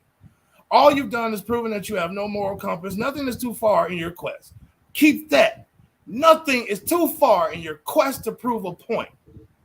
And I'm blessed that my parents raised children who have no idea how you could possibly go here. We Hughleys are going to have a good-ass day and blessed life. We are healed, we are whole, and we love each other fiercely and deeply. You can continue to live in that scorched earth kingdom of yours. Get some help, ma'am, for real. Oh, and if you want to have a conversation in person, I'll happily give you my address. Mm-hmm. So, again, where did y'all hear that? What do you mean? What did I hear what at? What do you ask me? What did I hear? I'm unclear. That she lied. The girl said she lied. Plainly is what you said. I said that Monique lied. I didn't say that the girl said she lied. I said that the girl. No, I did not. That's the only reason we brought it up.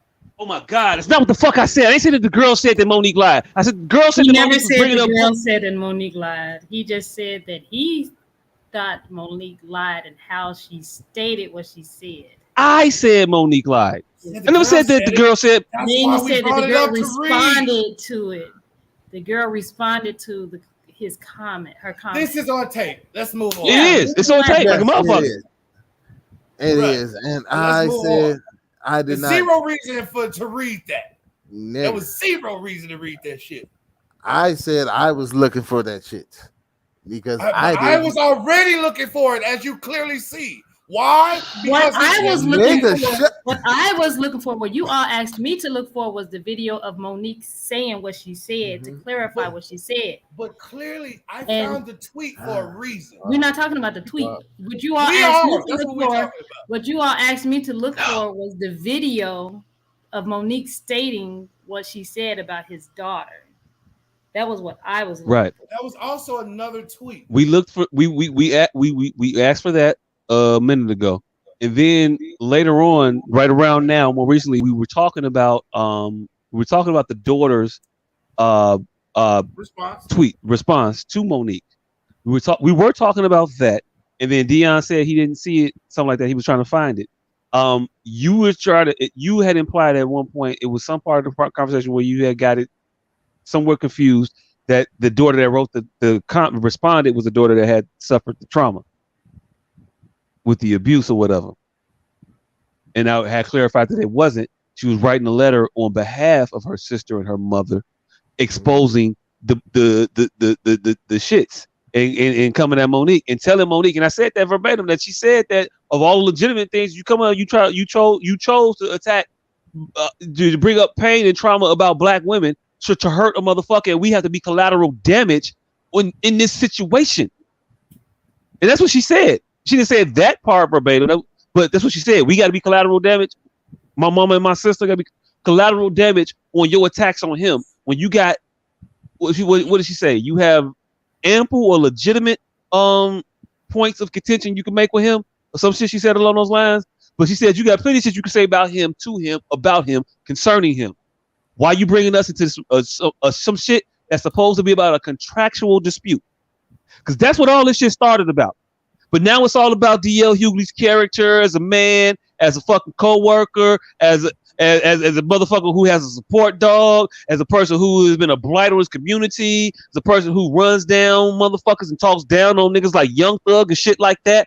Yeah, all of that extra shit, because what she's trying to do is recruit members into her party by commiserating with motherfuckers and finding common offense from this motherfucker. And I don't fuck with D.L. Hughley all that heavy at this particular moment. I don't. Okay. I've been on here talking about a lot of shit about that motherfucker. But I am going to call balls and strikes.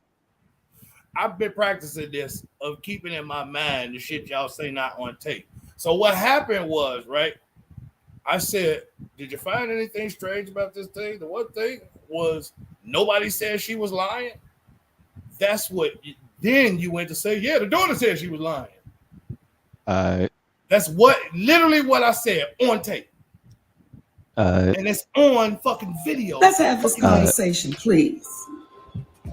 Earlier today, we did a post. And we did a post with D.L. Hughley having a conversation about how his daughter was violated from a really good friend of his. And at the time, he didn't say anything because he didn't want to jeopardize that relationship with a really good friend. And he didn't believe his daughter. We posted that. Hold on, pause it. I want to hear what the fuck he said. I didn't catch that comment. What the fuck you trying to say? Not by, from. Hold on, say it again. What was you trying to say? Not by, from.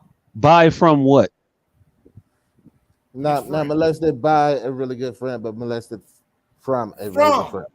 A really good friend. Okay, rewind it a little bit real quick, Candace, and then play it back. I just want to hear it. I just want to make sure. A little bit further. There we go. So, using ambiguous language. Have this conversation, please. Earlier today, we did a post. And we did a post with D.L. Hughley having a conversation about how his daughter was violated from a really good friend of his. And at the time, he didn't say anything because he didn't want to jeopardize that relationship with a really good friend. And he didn't believe his daughter. What are you trying to? Hold on, pause it. What the fuck are you? Hold on, pause it, please. What the fuck was you chiming in, trying to make a point of saying what? All right. She didn't accuse a grown man of anything. She did. What? Nigga, she said she heard the information from that he heard the information from a really good friend. No, that's not what she said. No. She's saying she heard about the assault. He heard about the assault from a really good friend, and not. That's not what she's saying either. No, nigga. If you all right, go ahead.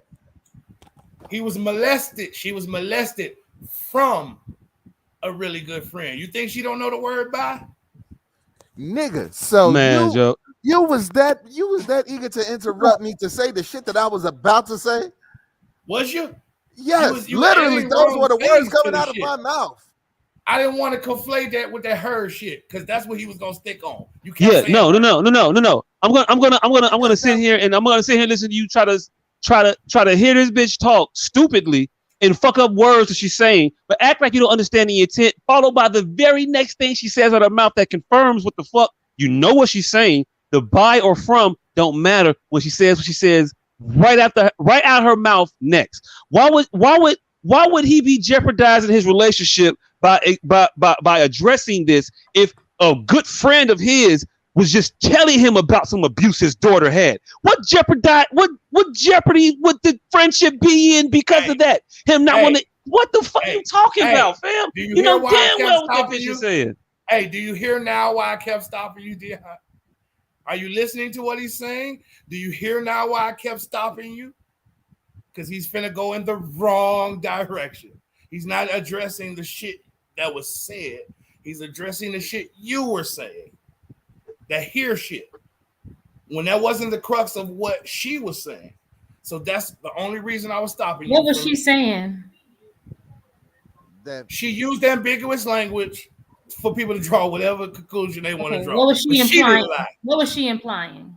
She was implying that his daughter got molested and let you draw whatever conclusion you want to draw.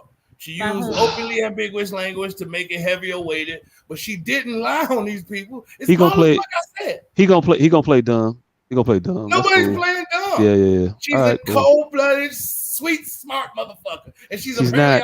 She's not. Right. Amber Heard tried to do this dumb, slick ass, stupid shit too. 13 million in the hole. Keep that stupid shit up, people. Keep that dumb ass shit up. I expect better because you should do better. Keep playing it. Let's see what else she say because she says something else. Keep playing it. Keep playing it. Thank you.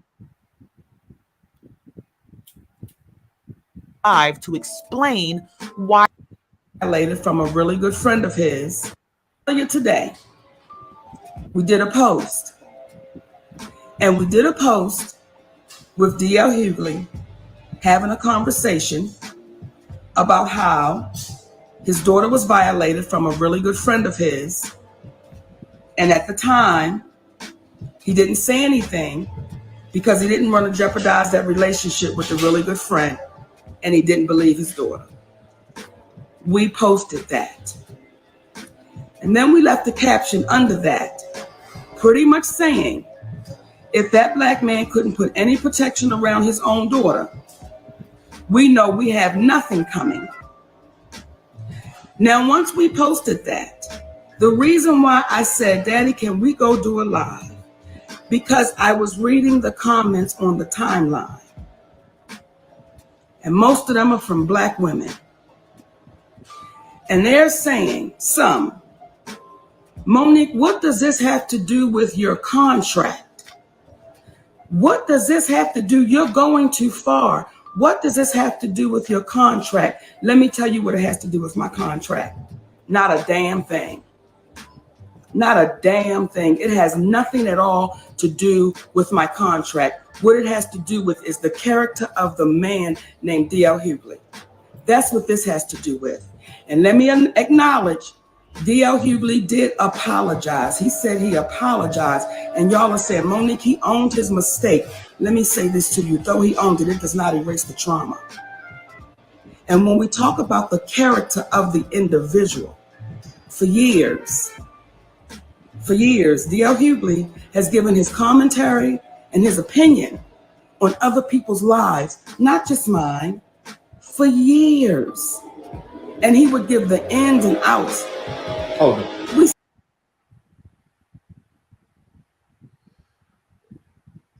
So she found it I to again weaponize this other girl's trauma to make a point that she didn't have an issue with until this little stupid shit came up.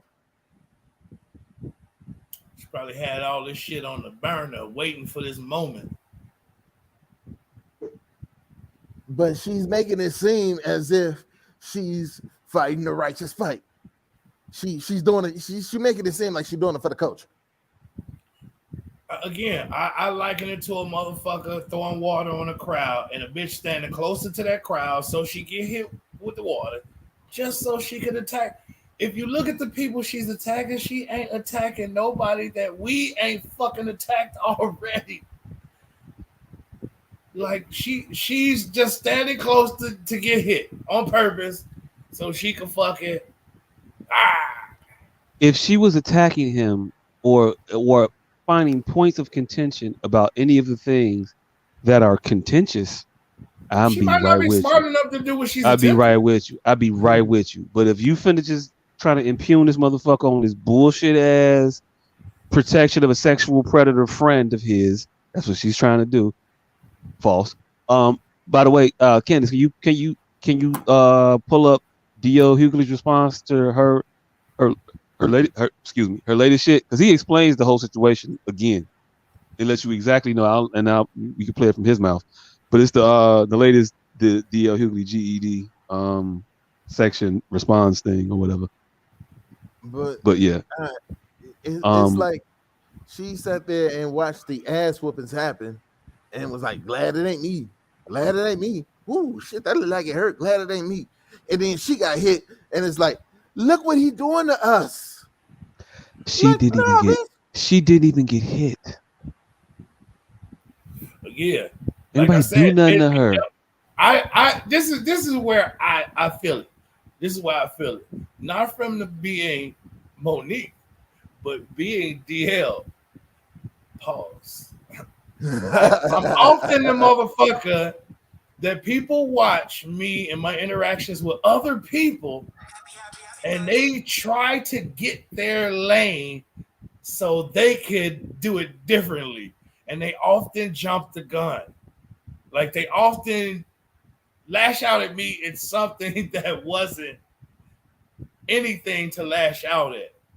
So that's the area that I'm calling from in Monique's brain, is being the person that usually gets attacked by her. Hey, look, so stop it's not siding with her from empathy. Stop you, but that's what you're describing. It sounds like to me. You trying to. It sounds like you're trying to. It sounds like there's a part in your heart that's crying out to hers, because there's a part in her heart that's crying out to yours. Then you need to clean the jujubes out your ears. You mate with this bitch on a certain level. That's not what you were saying. No, then you need to clean the jujubes out your ears. What I'm saying is, this bitch ain't the warrior we want, but she's the warrior we need. Oh, yeah, she's definitely not either one of those. But okay, cool. You halfway right. Again, she ain't attack when she make a post about Obama, then I'm gonna agree with y'all. Hey, look, so far as she's the thing though. She don't. But this is the thing. I don't need you to make bullshit arguments that don't help my case. That when you just throw shit at real problems, all you do is make a fucking mess. And I don't need a mess. Problems. I want to. Some shit is real problems. D.L. Hughley and his recent, which we all agree has been borderline suspect. Mm-hmm. We've all agreed that. Mm-hmm. Oprah, Gail, their history of borderline suspect. Tyler Perry, Lee Daniels, their history of borderline like she's not fucking going against people we ourselves haven't gone against. Again, are you not hearing her though? Like, how dare her? Are you not hearing? Who gave her the right? Hey, look. Okay, put it like this. You ever been hunting? Yes. All right, cool. You know how you be. You know how you hunt, and everybody in the hunting party has to act accordingly in order for the goal to be reached. Yes. If we go kill this deer, we got to be quiet. We got to get up on it, and we got to do what we gonna do. We got to move in certain path. We got to stay up. We got to stay upwind of this motherfucker, not downwind. But Monique, what Monique does. Okay, cool. All right, I'll grant you, she's in the realm of hunting, and what we're hunting in this metaphor. She's hunting with us. She's in our hunting party. There you go. But she's fucking up the hunt. Bitch, if you don't stop going down there, walking in front of that damn deer, getting downwind, this motherfucker, he's smelling us and running the fuck off.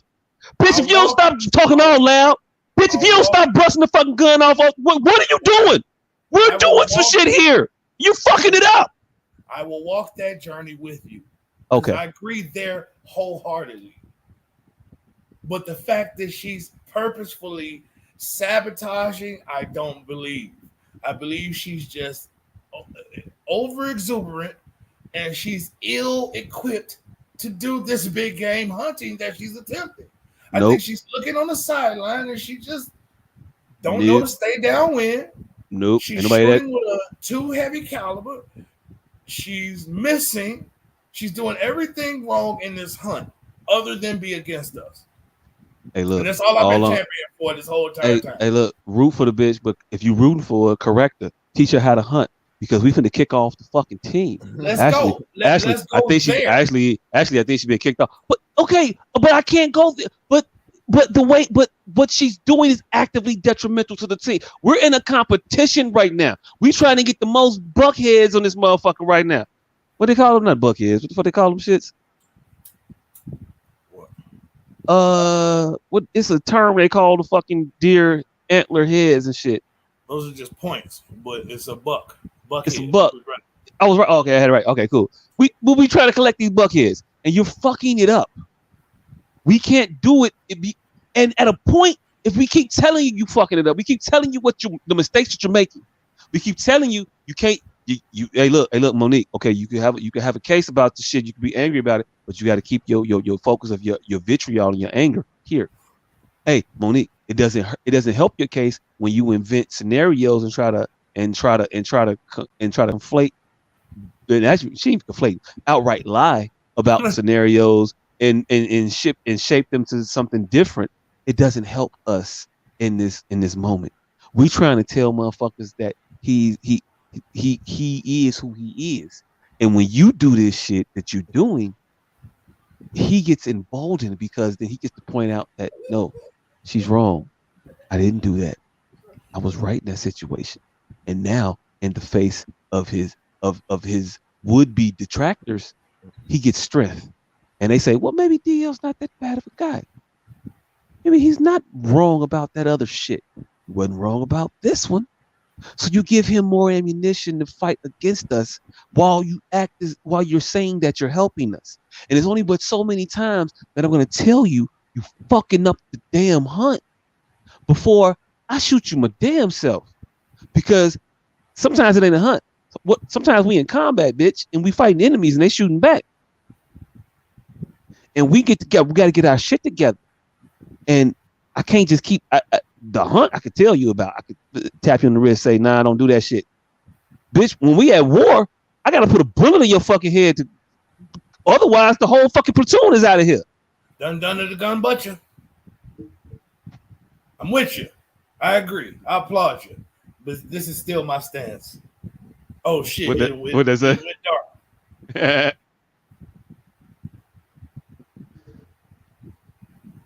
Yeah. From the set. I made this years ago, and it is still more relevant than ever right now. But she just keep fucking up, nigga. This may be the most relevant meme I've ever made. Nigga.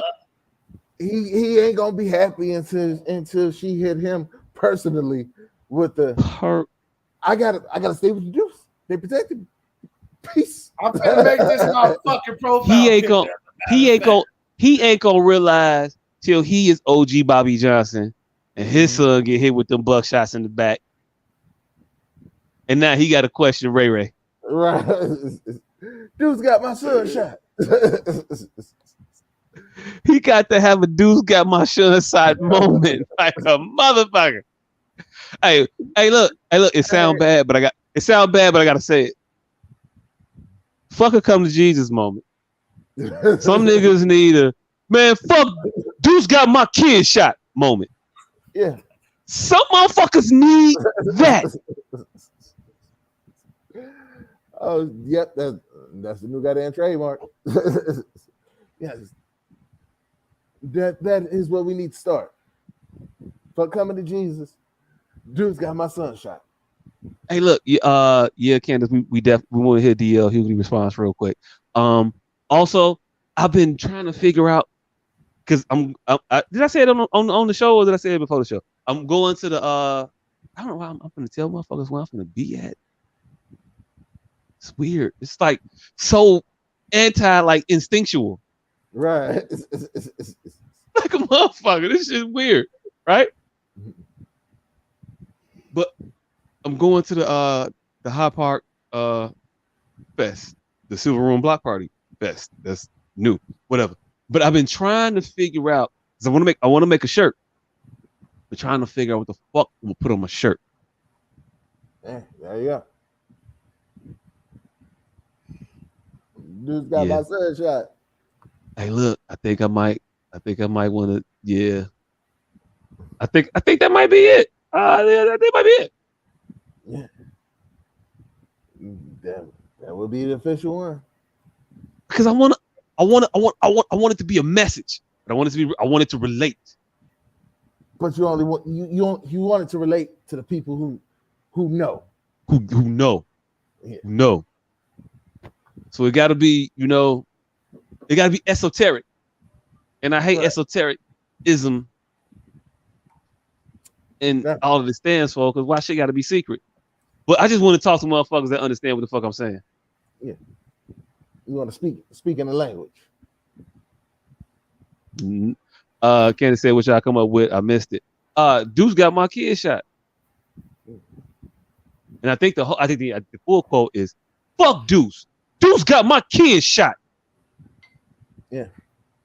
You even get your boy out there still car radios. They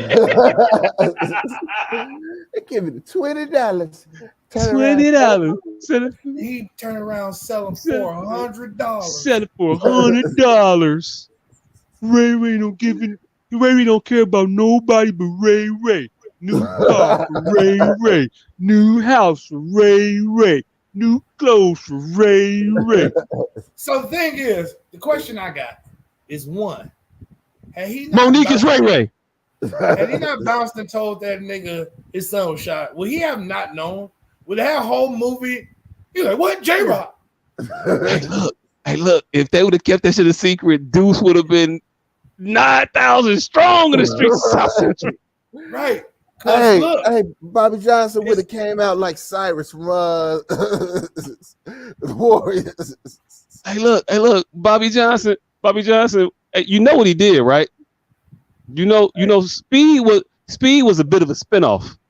OG Bobby Johnson got his son back, went to school, got a degree in law, became a lawyer, became a prosecutor, and was dismantling the Deuce organization. And it wasn't a bad shot. He was actually good. He was actually balling. That's how you know, because he had that flip phone and he had hella minutes on it, because the whole movie that motherfucker stayed on that man's phone. Did he not? This was in the era when minutes were a thing, right? Yeah. That was definitely a minute count. Use your anytime minutes. Right. Anytime. This motherfucker uses anytime minutes all day. So you just gonna use your anytime minutes. Anytime. You can't use my data all day, nigga. What? It's 7:30 and the motherfuckers on their way to work. You know it was early. Who the fuck you talking to? Hold on. I ain't even fucking realized I'm back under that. Wait, what? Holy shit. So Wait, you got a phone with minutes? No, I don't have a phone with minutes. Oh, okay. But I do pay for a lesser plan, which doesn't come with fucking Wi-Fi, but a certain amount of gigs. So I'll be like, hold on. So you got data. You got data minutes. You got data minutes. Yeah. I'll be like, hold on. I'm gonna call you back when I get in the house. I'm gonna look at it. I'm gonna Google it. I'm gonna Google it later. I'm gonna Google it when I connect to somebody's Wi-Fi. Nigga, I'm back on minutes. Hey, but my bill only $23. Fuck y'all. Hey, but you on internet minutes. Hey, internet minutes is worse because you can't even measure. Am I using 4 gigs? Am I using 12 gigs right now? Hey, look, you out here streaming songs, nervous as hell. Don't know when it's gonna cut off. Nigga. You don't know. Hey, look, motherfucker, Kevin, everybody put your hands up. You don't know if your minutes cut off and they stay there for the happen. Nigga. I got a data tracker, nigga. I don't care what the tracker. That shit cracked me up. That was funny as hell. I don't even get a fuck. I got a data tracker. I know when my data running light, baby. Hey, we should do something like Joke of the Night. And I only come up with that idea because I think I would win Joke of the Night tonight. We ain't got to do it no more after that. Well, somebody get this man. Somebody go get this man his no prize winning prize. Right. Well, congratulations on your. Hey, what the fuck was that from? I've been saying that a lot lately, and I can't remember what that's from. Nigga, that's congratulations on your no prize winning prize. Yeah. Oh. That was a Sprite commercial. Congratulations on your no prize winning victory. Yeah. Oh, that was. Yeah, that was a Sprite commercial. Because I say that shit all fucking time too. That motherfucker say, well, the motherfucker was glowing this shit. That nigga say, well, congratulations on your no prize winning prize. Nigga, I say that shit all the time too, nigga. but I just couldn't remember what it was from. That nigga was serious as hell too. Well, congratulations on your no prize. No prize for the prize. Hey, side note real quick. I ain't even get into it, but Joe Biden is on Jimmy Kimmel right now. I don't know why, but I'm gonna find out about it in the morning, and he's gonna say some stupid shit. He on Jimmy Kimmel because he's struggling.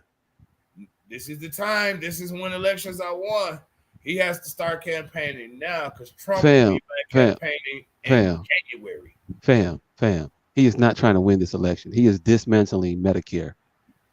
All right. As we speak. All right. He is not trying to win this election. He's dismantling.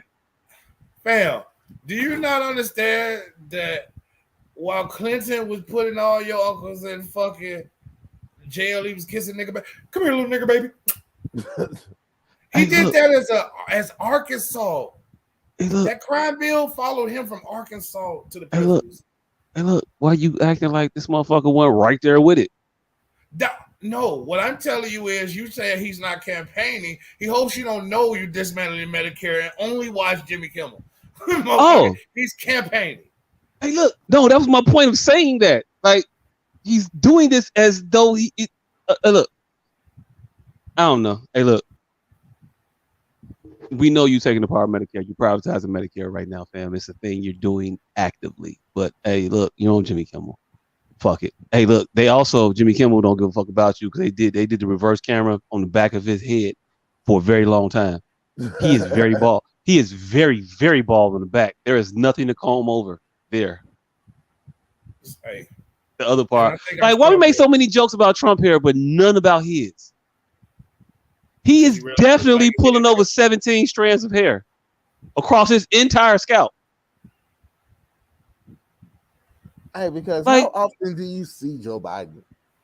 I mean, not often. I mean, he got his Botox today, so he looks a little slimmer and whatnot. He's not wearing his aviators. But Trump was out there 5 days a week on TV.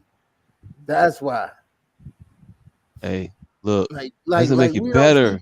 We don't see Joe Biden often. And I'm not even sure if Kamala Harris still exists.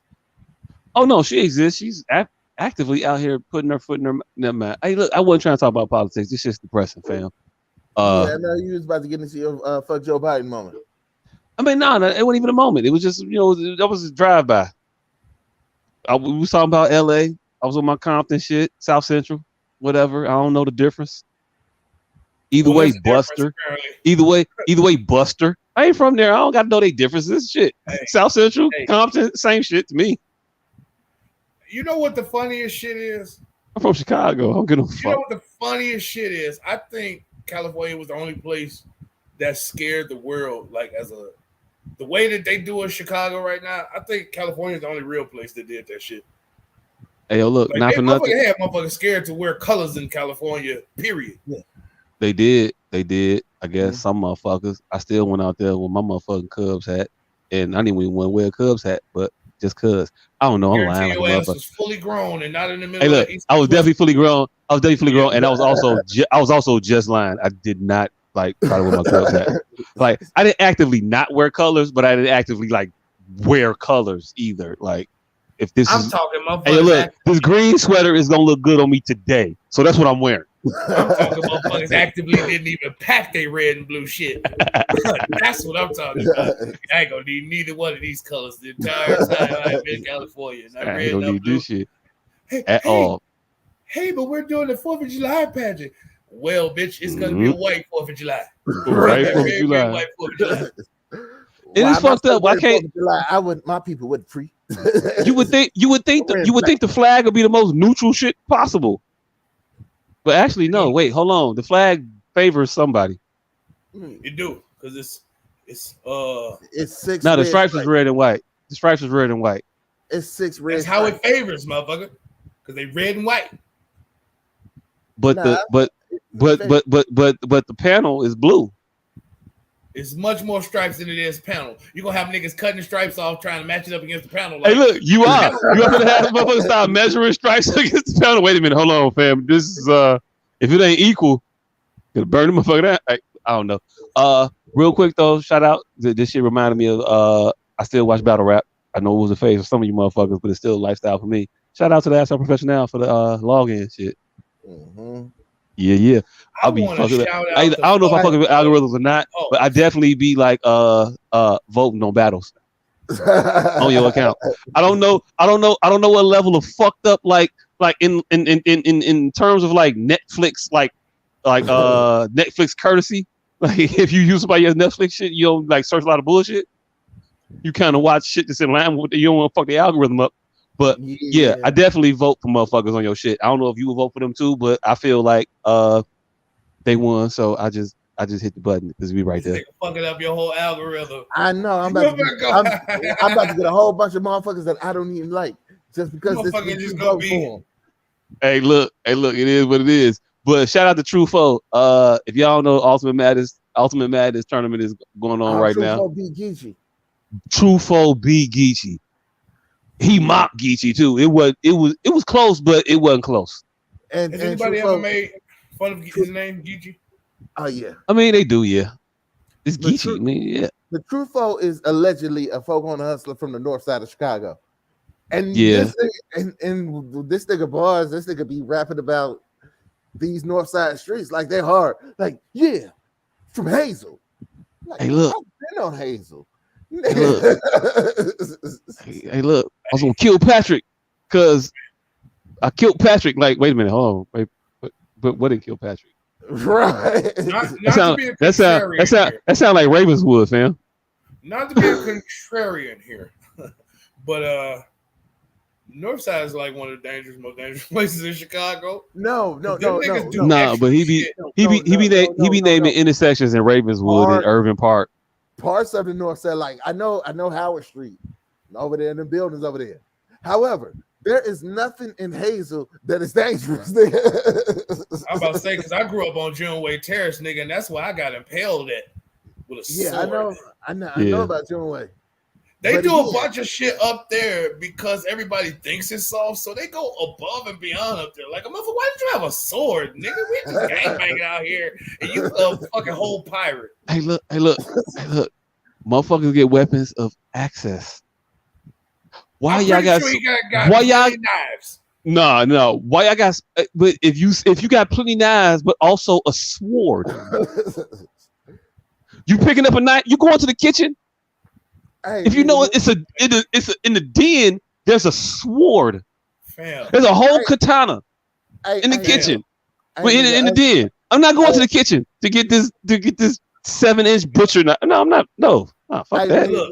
nigga, when we was running up on motherfuckers on 63rd, we definitely would have got a sword on a motherfucker if it was accessible. But here's the thing, though. Here's the thing about swords. Swords have to be the only fucking, like, you can only use a sword one time. And I was the one victim of swords, and then swords no longer work anywhere in that area. Because the only reason I got with a sword is because I was standing there like, nigga, you ain't gonna, oh shit. Hey, look, I don't know how you got hit with a sword. Because this is I didn't know nobody since like the Revolutionary War got like stabbed like that with a fucking with a sword. Right? With a sword. The fuck? You don't That's fist. Exactly. You don't fist team. This ain't Conan. You know how you get shot with a musket? Scoffing out a fucking musket. Hey, look, whole time you not shoot me with nothing. Kill tech, Glock with the switch, you're not hitting me. You put out a musket, you might got a chance because I'm definitely gonna be I'm definitely gonna roast you for the 5 minutes it takes you to pack. Nigga, what you pat down, and pull that shit out.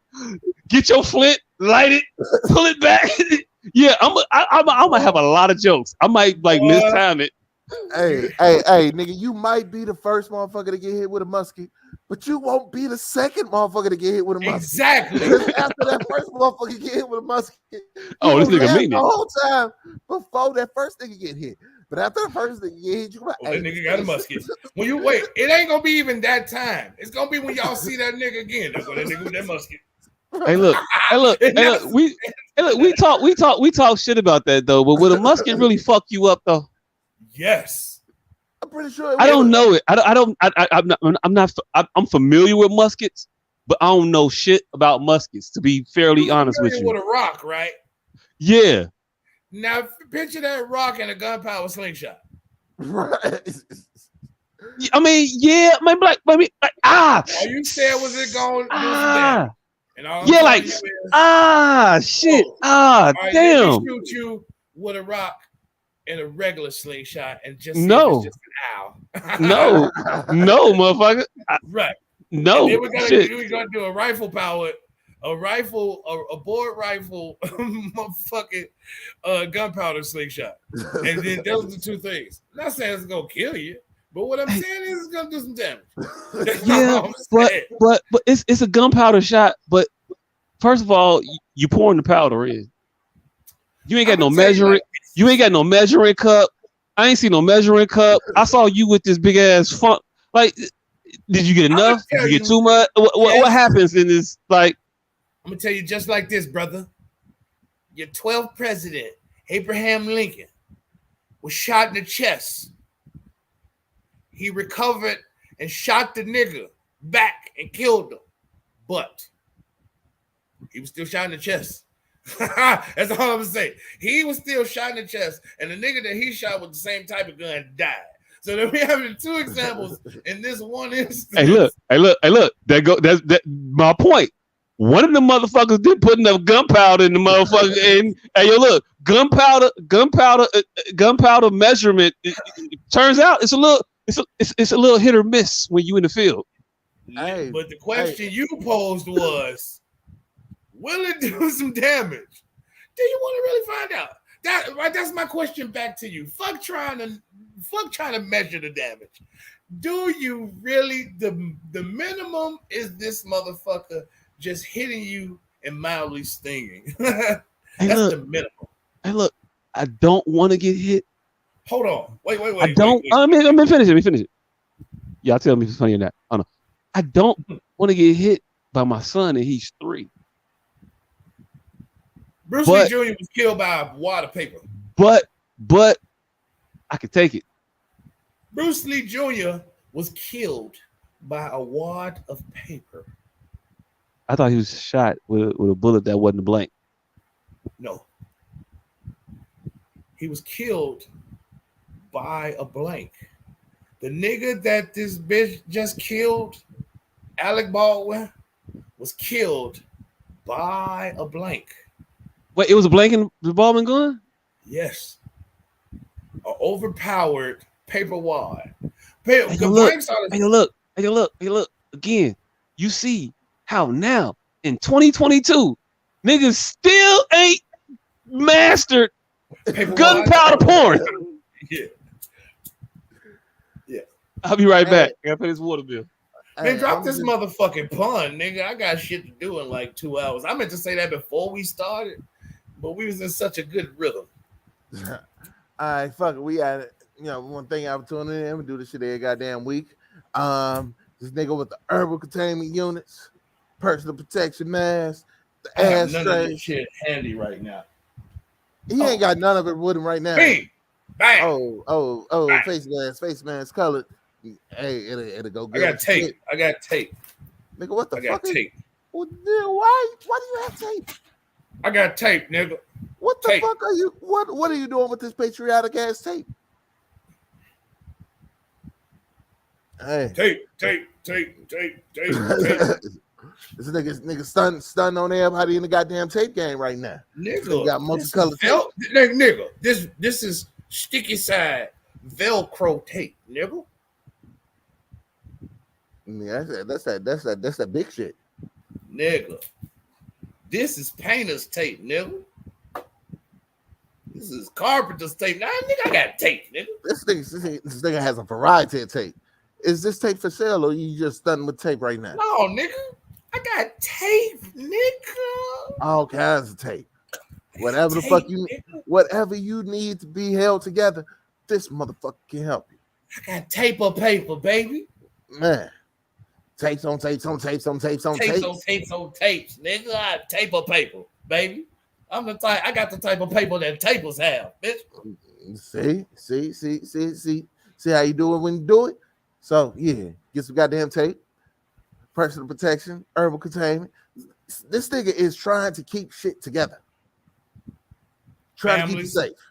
Homes, rearview mirrors, all that shit. I got tape, baby. Tape or paper. All right, this nigga back so he can tell us that he ain't got nothing going on. You got anything going on? I ain't got shit going on. I'm finna get out these schools on Tuesday, so I got that going on. Yay me, summer vacation. No more teachers, no more books, no more students' dirty looks, foul ass words. Nah. Catch me outside. How about that? You know what? All summer 22. You know what I forgot to mention at the beginning of this shit? Dionne Warwick is coming to goddamn fucking Chicago. And I can't fucking find tickets for this shit. I hate the fucking system. Because I should just be able to Google Dionne Warwick, Chicago. And her few tour dates come up. But the only thing keep coming up is April 24th. Is she coming here April 24th? When is she supposed to be here? Nigga, April 24th is already passed. In the past, nigga? She's supposed to come in the past? Right. My bad. Yeah, you right. Shit. I was just thinking the next April. You know what? Fuck it. Yeah. I heard on the radio today. Do you want to go to San Jose? Oh, my bad. She coming to the set. Oh, shit. And yeah, I couldn't find the tickets at all. Hey, she not coming. That was a rerun commercial. Right. Or she coming next year. Ashanti? I just looked up and I seen Ashanti from 2 hours ago. Oh, Ashanti gonna be here Saturday, and people all over the city gonna be shooting their shot. She's gonna be at the High Park Summerfest. Hey, aka Silver Room Block Party. I want to make a motherfucking goddamn. Speaking of Ashanti, I want to make a goddamn video fucking meme. I miss my iPad. I need a video. I need to make a video meme of fucking I can't even get it out. The very first 2 minutes of fucking Doctor Strange. We got to get the Book of Ashanti. And then when they pan in on it, just put some eyes and lips on it and go, rain on.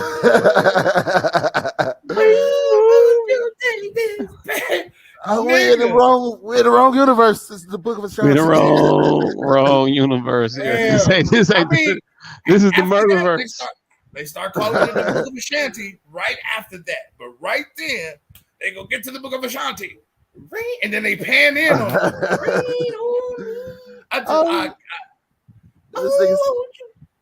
This nigga said the murderverse. Hey. It's murder. And you get back to fucking Doctor Strange and then Ja Rule. It's murder. And then you pan to America and she J-Lo. Are you kidding me? Oh, god damn. Hey, yo, look, if you make Irv Gotti Nick Fury, it's over with at that point. If somebody fucking do that NBA head swap like the Knights, y'all remember they used to do that shit? Yeah, I remember that shit.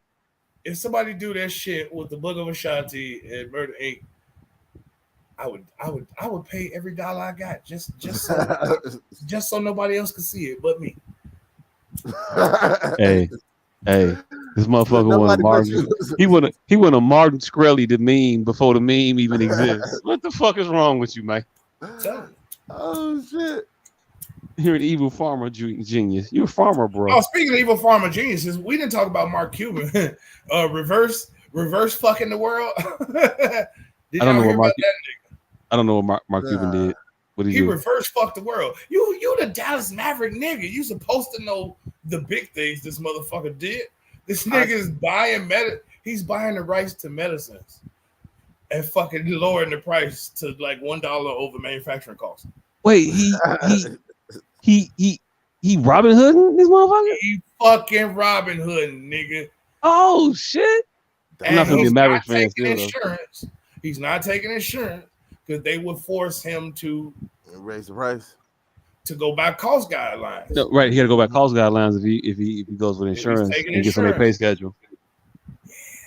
Yeah. He doing it. And now they blocking every major bill. So all he got right now is like left eye wink or some shit. They not gonna let him buy shit worthwhile.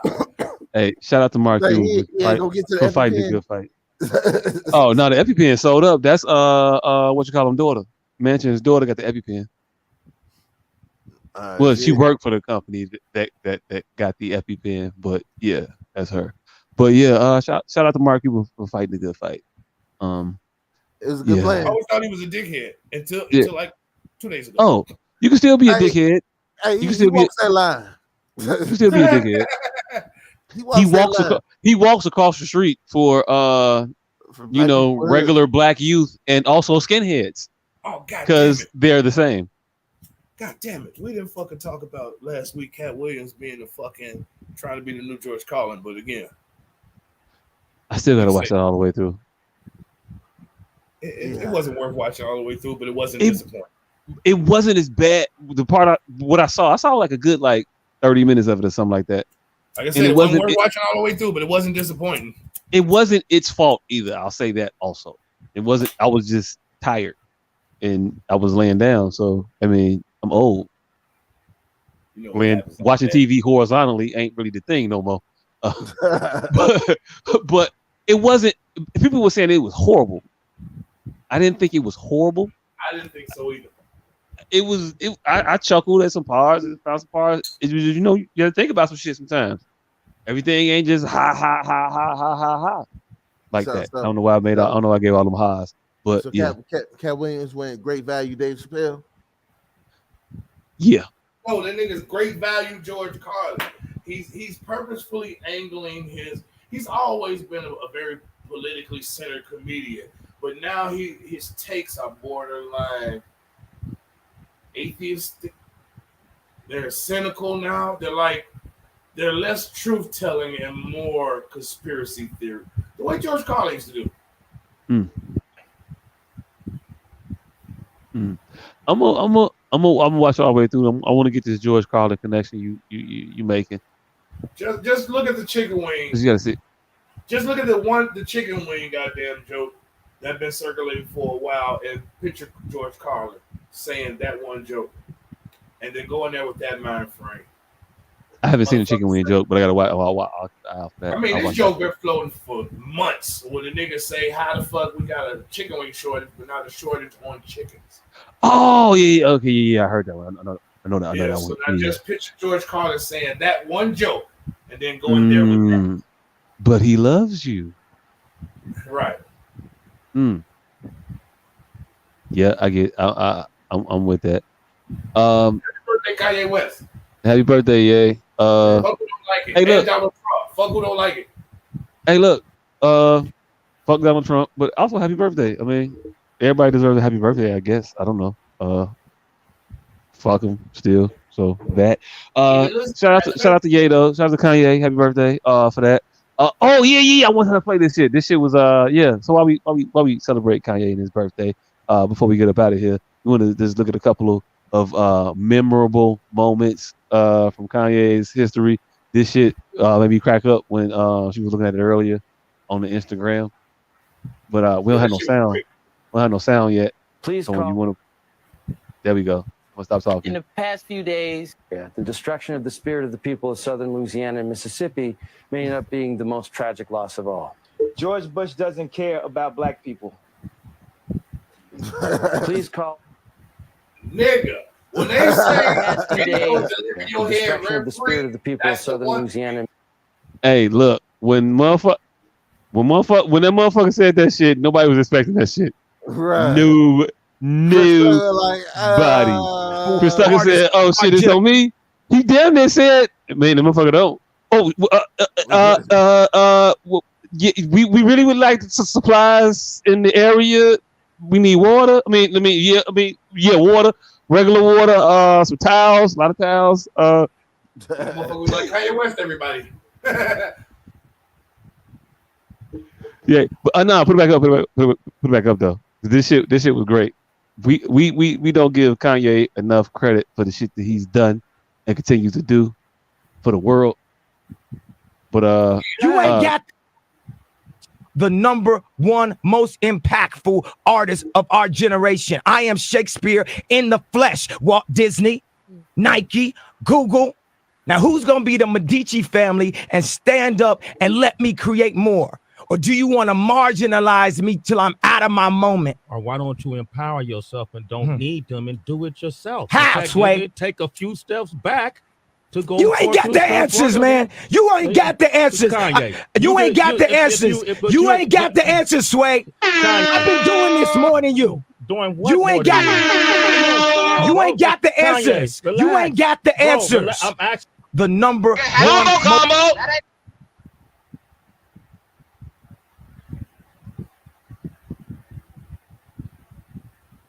So thank you so much for giving me a chance to win a VMA award.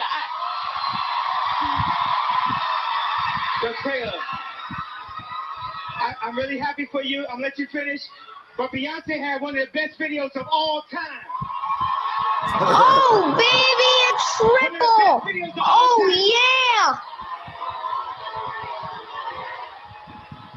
yeah. Still ain't better than ODB. Hey, yo. But thank you. I'm just happy to be here. I'm glad to support the culture. Thanks to BET, Beverly, Stephen Hill. I want to thank BET for. Excuse me, Kanye. I'm gonna let you continue, but.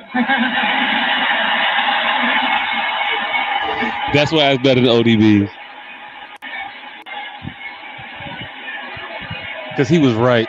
I mean, I ain't saying ODB was wrong, but Ye was right. He was definitely right. He was right. He was definitely right. Beyonce did not have one of the greatest videos of all time. Okay, all right, cool, but she definitely should have won. And ODB was right. Wu-Tang is for the kids. ODB was definitely right. Hey, look, I didn't say ODB wasn't right. I started it off, but why this was better because Kanye was right. I went on to say, but he was proved correct in the moment because she won. She definitely won Best Video that show. Like, that's the part that people leave out of the whole situation about him saying that. He just said what everybody was fucking thinking. She won Best Overall Video. Best Overall Video. But lost Best Female Video. How is that a thing? She did not have one of the greatest videos of all time. Hey, yo, look. Answer the question, He fam. was wrong. Answer the Point question, blank, fam. period. Answer the question, fam. I ain't saying his question. I said my question. He asked a question. He just made a statement. Yeah, and his statement was wrong. That's a matter of opinion. That's opinion. We ain't got to argue right or wrong on opinion. But on an award show, the same show where a video wins video of the year, but loses female video of the year, but the video of the year was made by a female. So, ipso facto, bullshit. That's all I'm gonna say. Not necessarily. We don't know what the criteria was. Oh my God, be a female and make a video. What the fuck are you talking about? We really gonna argue this shit? Hold on. So we can't argue opinion, but we can argue weird ass opinions on the same show. If it wins best video by default, it has to be the best female video. But that ain't what he said. Hey, look. So Okay. we don't argue opinion, we argue insinuation. No, I'm not arguing about what I'm shifting. I'm shifting, and I shifted a while ago. He's Monique. Hey, look, I'm definitely Moniquing, but I'm more righteously Moniquing. Because I'm not Moniquing, because I'm pivoting off of a point. I'm not trying to prove a point by saying Kanye was right anymore. I'm saying I was right. Say I had to do with Kanye. I'm prairie dogging it. Beyonce should have had the award in that category because she won Best Video, and she's also a female. What criteria do you think there was that would preclude her from winning Best Female Video of the Year? Something heavier weighted in femininity that wasn't heavier weighted in all videos. Only criteria for Female Video of the Year is that the video be performed by a female artist. Man, you don't know. It might be fucking titties. Might be heavy weighted in that motherfucker. Hey, yo, look. And we don't have. We're not gonna body shame Beyonce. Oh, that's what you want to do? You want to body shame Beyonce in favor of Taylor Swift? Could have been it. Could have been too much titties in the video. Oh, okay. All right. Okay, cool. I don't know what the right amount of titty is, but I'm definitely sure Beyonce got it. Modesty may have been a factor in female videos. And Beyonce Hey, yo, look. Well, I guess modesty was, but humility wasn't, because I ain't heard that bitch make a humble song yet. I'm actually bullshit because I don't know none of her music. Titties, nigga, titties. Her titties. Look at those titties. Titties may have been out. Mm-hmm. Beyonce may have too much ass clapping to be the female. All right, put it like this, right? What if Patra video was overall video of the year? Just outstanding. Titties and ass everywhere. But it was very degrading to women. So would that then in turn make it female video of the year? Just postulate. Not saying that that's what they're doing. Just well, yeah, I'm gonna say yes, because again, it's a female's video. If it's the best video, period, fam. This is what I'm saying. If that was the only criteria, I don't think there would be a need to separate the categories. Fam, it's not a need to separate the categories at all. It should just be best video overall. It should just be best artist. We don't have to make differential categories based on things like this. The best singer is the best singer. The best song is the best song. It doesn't matter if it came from a man or a woman. We make these categories in order to make more trophies, to make more awards, to make them more valuable, to make more people want to come to this fucking show. Because I know that the 40 under 40 banquet is gonna sell out, because I'm gonna tell all 40 of these motherfuckers who ain't important that y'all all important. And all 40 of y'all motherfuckers gonna sell some tickets. So hey, yo, look. You don't know how heavyweight titties are. Okay. That's all I'm saying. Titties may weigh heavier than you are thinking in one of these categories. And you say that as someone who has watched Countless the numbers S.O.S. Awards. The S.O.S. Awards. Yep. And understand that there's a difference between S.O.S New Artist of the Year and MTV New Artist of the Year. There is a difference. Yes. I forgot to show y'all my sign. What the fuck does that say? Occupied, vacant. I stole a sign. I probably shouldn't be showing this on TV. Probably not. It says occupied and what? Vacant. Oh. Vacant, motherfucker. Vacant. The opposite. The opposite. So why would? So it's a bathroom sign. Yeah. Or, okay. This nigga stole a sign from a porta potty. Hey, look, this motherfucker is risking it all for shit nobody wants nor needs. Velcro tape. Well, that's something that everybody wants and needs. They just might not know they need it, but they definitely want it. Velcro tape, porta potty signs. Like all the shit you don't need or want. I got. This You missed nigga it. You was at the shitter. I got tape of paper, baby. This nigga has been I got tape of paper, baby. This nigga has been the world's least productive booster for at least 4 months. I got tape of paper. Hey, look. I got tape of paper. Hey, look, it's gonna be fucked up when they escort him out the motherfucking facility to steal the tape. Hey, they said they got you on tape selling boxes on your day off. No. You fucked it up. You fucked it up, fam. They got you on tape. Stealing tape. Gonna be It fucked did up. kind of look like you from the back. Gonna be You fucked kind up. of look like you from the back. Fucked up when they run out of cuffs and gotta use tape. Hell nah. Real quick question. Our illustrious host, our illustrious producer asked, speaking of boosters, what happened to yours since you moved? Nigga, you buying pants meat now? Why are you concerned about this nigga booster? I'm not. That was a question, motherfucker. I don't know shit. My booster is I've been to the liquor store far more often than I should be. My booster has definitely abandoned me. Mainly because this motherfucker keep asking to borrow money and I refuse to loan money to a certified dope. Hey, Well, hold I'm not on. gonna Hold on. steal. Hold on. What I got? Our You whole don't owe me any relationship. money? I'm Our not gonna whole relationship is built off of me giving you money. Yes, I don't need to loan you shit. Give me some shit and I'm gonna give you some money, fam. Like, what the fuck you need a loan for? Stealing is free. Last time I checked, you ain't need no bread to go steal some shit. It ain't the money, it's the principle. Hey, look. Nah, it's the money. And hey, look. He came by heroin off principle. It's a little bit of the money. And look, at the end of the day, it's always the money. But also at like the middle of the day, motherfucker, at a point, I'm not tipping you for this haircut because you told me what the price was. Nah, Hey, see, I don't want. See, Hey, that's see, still that's a sore. bad That's still a disrespect. sore place for me. Fuck I had that an sore argument shit. with Bob. Fuck that sore shit. Be a grown up. Be a grown up. Be a grown up. Tell me how much money you want for this shit. No, I had an argument. Tell with me how Bob. much you need me to give you for you to be satisfied and do this shit again.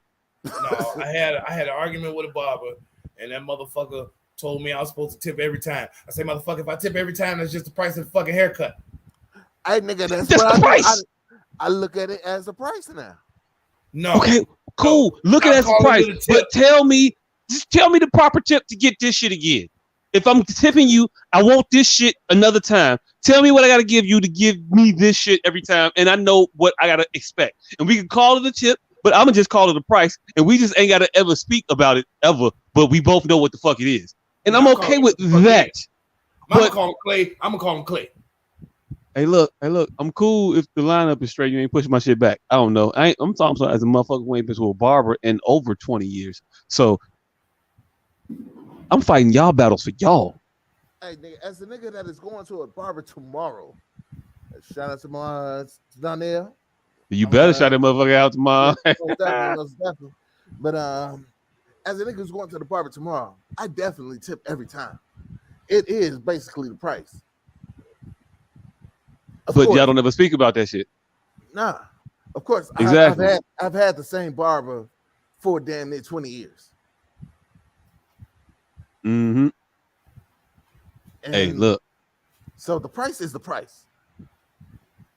Hey, look. If I've been going even 20 years too, also, I'm grandfathered in, fam. You can't raise this price. I'm not paying 2022 prices for haircuts. Oh, I'm definitely not paying 2022 prices. If I've been going since 02, I'm not paying you 2022 prices. Just not. A motherfucker told me how much haircuts cost now. I was appalled. It's like, God damn, that's how much you paying every time? Like every 2 weeks? No. I'm still. Well, the base amount of what you tip is the new price. It is. Candy just put up some shit very interesting to me. I need her to chime in now at this point because I got questions. So her comment is, I tip every time, but what I tip varies. How do you pull that shit off? No, you only tip on occasion. That base price is what you paying. Anytime you go over that, then that's a tip. Right, but what she said was, this was my question. Yeah, how much I tip varies. On no, what? It doesn't. There's a base price. No, I'm just saying that's what I do. Sometimes hold on, real quick. How you saying it doesn't vary? You talk about me when I just argue about shit, but no, you I'm argue not saying that it's in general. I'm not not you, him, who can't be named, so he know who I'm talking about. What? She says it varies. Right. Right. That shit don't vary. She just don't tip every time. But I do. I pay over the price that she charges every time. And what I'm saying is the base of that you think is a tip, the base, the very bottom of that, of which you call a tip, that is your price. So anytime you don't exceed that, you had not tipped. Anytime you go over that. Nope. She tells me every day, every time I finish how much I owe her. Right. And you take it upon yourself to pay more. Nope. She tell me, right. I put it upon myself to give her a tip on that. So sometimes it's $25, it's sometimes $35, and you paying a base of $40 every time, that is the price. No. So if she tells me it's $35 and I pay her $40, or sometimes I pay her $45. But if she tells me the base is $35, that's the base. The base is not $40. Do you pay $40 every time? Do I at least pay $40 every time? Yes. Yes, that's your base, motherfucker. No, that's a tip. That's the price. No, you go in there. Because she tells me her price. $35. Because she tells me her price. I don't give a fuck because she tells me her price. Because based off the stance that we've established at this point, 40 is your base. No, if you never pay less than 40 is your base. No, because if she decides to pay 35, a motherfucker. Sometimes I don't have to give right. No, sometimes I don't have to give any. And I know do that, we'll revisit. Look, but have you ever done that? Right. When you do that, we will revisit it. And right. I know people who have. I know people who. But we're talking about you as an individual. I know people who tip every other visit. And they understand what tipping is. Right. Then they're tipping. They're giving the base and then the tip, and then but sometimes just the base. Your base is what you give least on a consistent basis. So if you never dip below 40, then effectively 40 is your base. You can't say 35 is your base if you've never paid 35. But you can, because you can choose to pay 35. You just don't. But if you never do, then that's not your base. You can choose a new base later, but currently your base is 40, fam. Nah, if you choose to pay 35, then that 35 is the base. All I'm gonna ask you is, did you choose to pay 35? Again, no, I when a motherfucker pay that if a tree falls in the forest, nigga, I don't give a shit. What we're watching in action is what's happening. $40 every time. That's a motherfucker spitting in the face of this person who's taking time and effort to give you a price. This is what they feel is this shit is worth. And you told them, no, Fuck what you talking about. This shit is worth at least $40. Sometimes I'll give you $45 when you did an exceptional job, but bare minimum $40. $35 my ass. Not true. 30. But it is true. About people to give her the 35. But no, but this is the thing. No, we're I'm talking saying about that you're insulting them, or you're saying that's not like when you. Oh no, I don't agree. I don't agree with that. That's the only thing. That's the only thing I'm responding to, because she's complained about people who have not given. So her. she's bullying y'all into. That's even worse, and that's exactly why I don't. Because if every day is a sunny day, it was a sunny day. Hey, look. I said it before. I'll say it again. Hey, you have audacity to sit there and tell your barber what you is and ain't gonna do.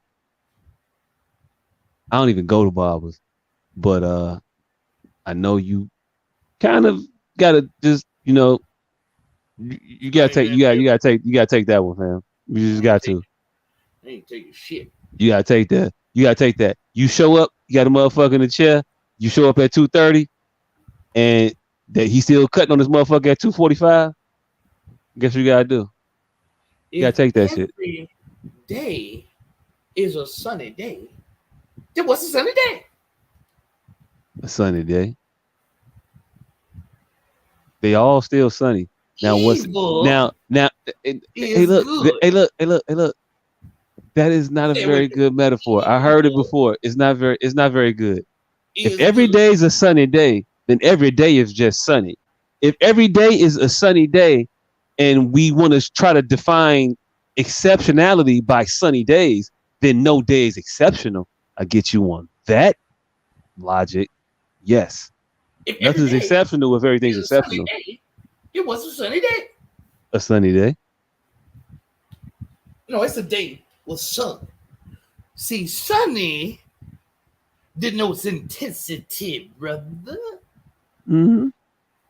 And every day, the sun is intense. It denotes different than a dreary day. Can I get an amen? Hallelujah. Nope. All right. I don't know. Well, see, Brother Johnson, he went on down to the port. He got himself a $2 hole. Now, a $2 hole is bad.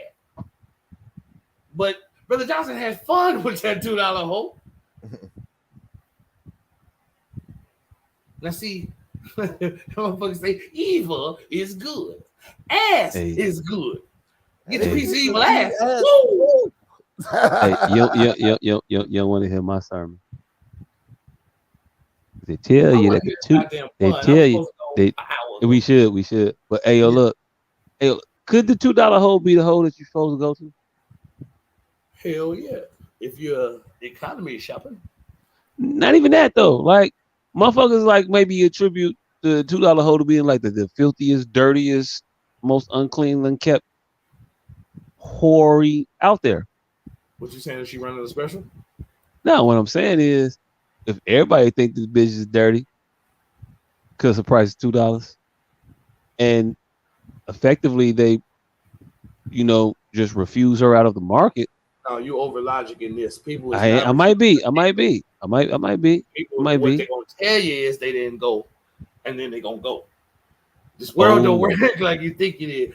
These motherfuckers I would never, but it's the thing. I would never hit a $2 hole. And that's what everybody's gonna say, and then pay the $2. But I would think that's what everybody gonna do though. But again, hey, look, everybody's gonna say what you just said, and then gonna pay the $2 hole. Because they also thinking anybody else gonna do this. Open up. That's not what they thinking.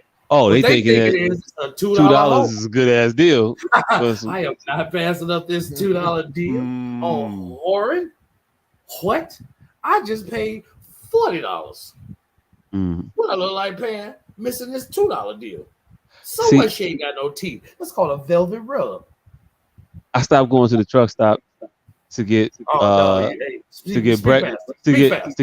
breakfast dinner.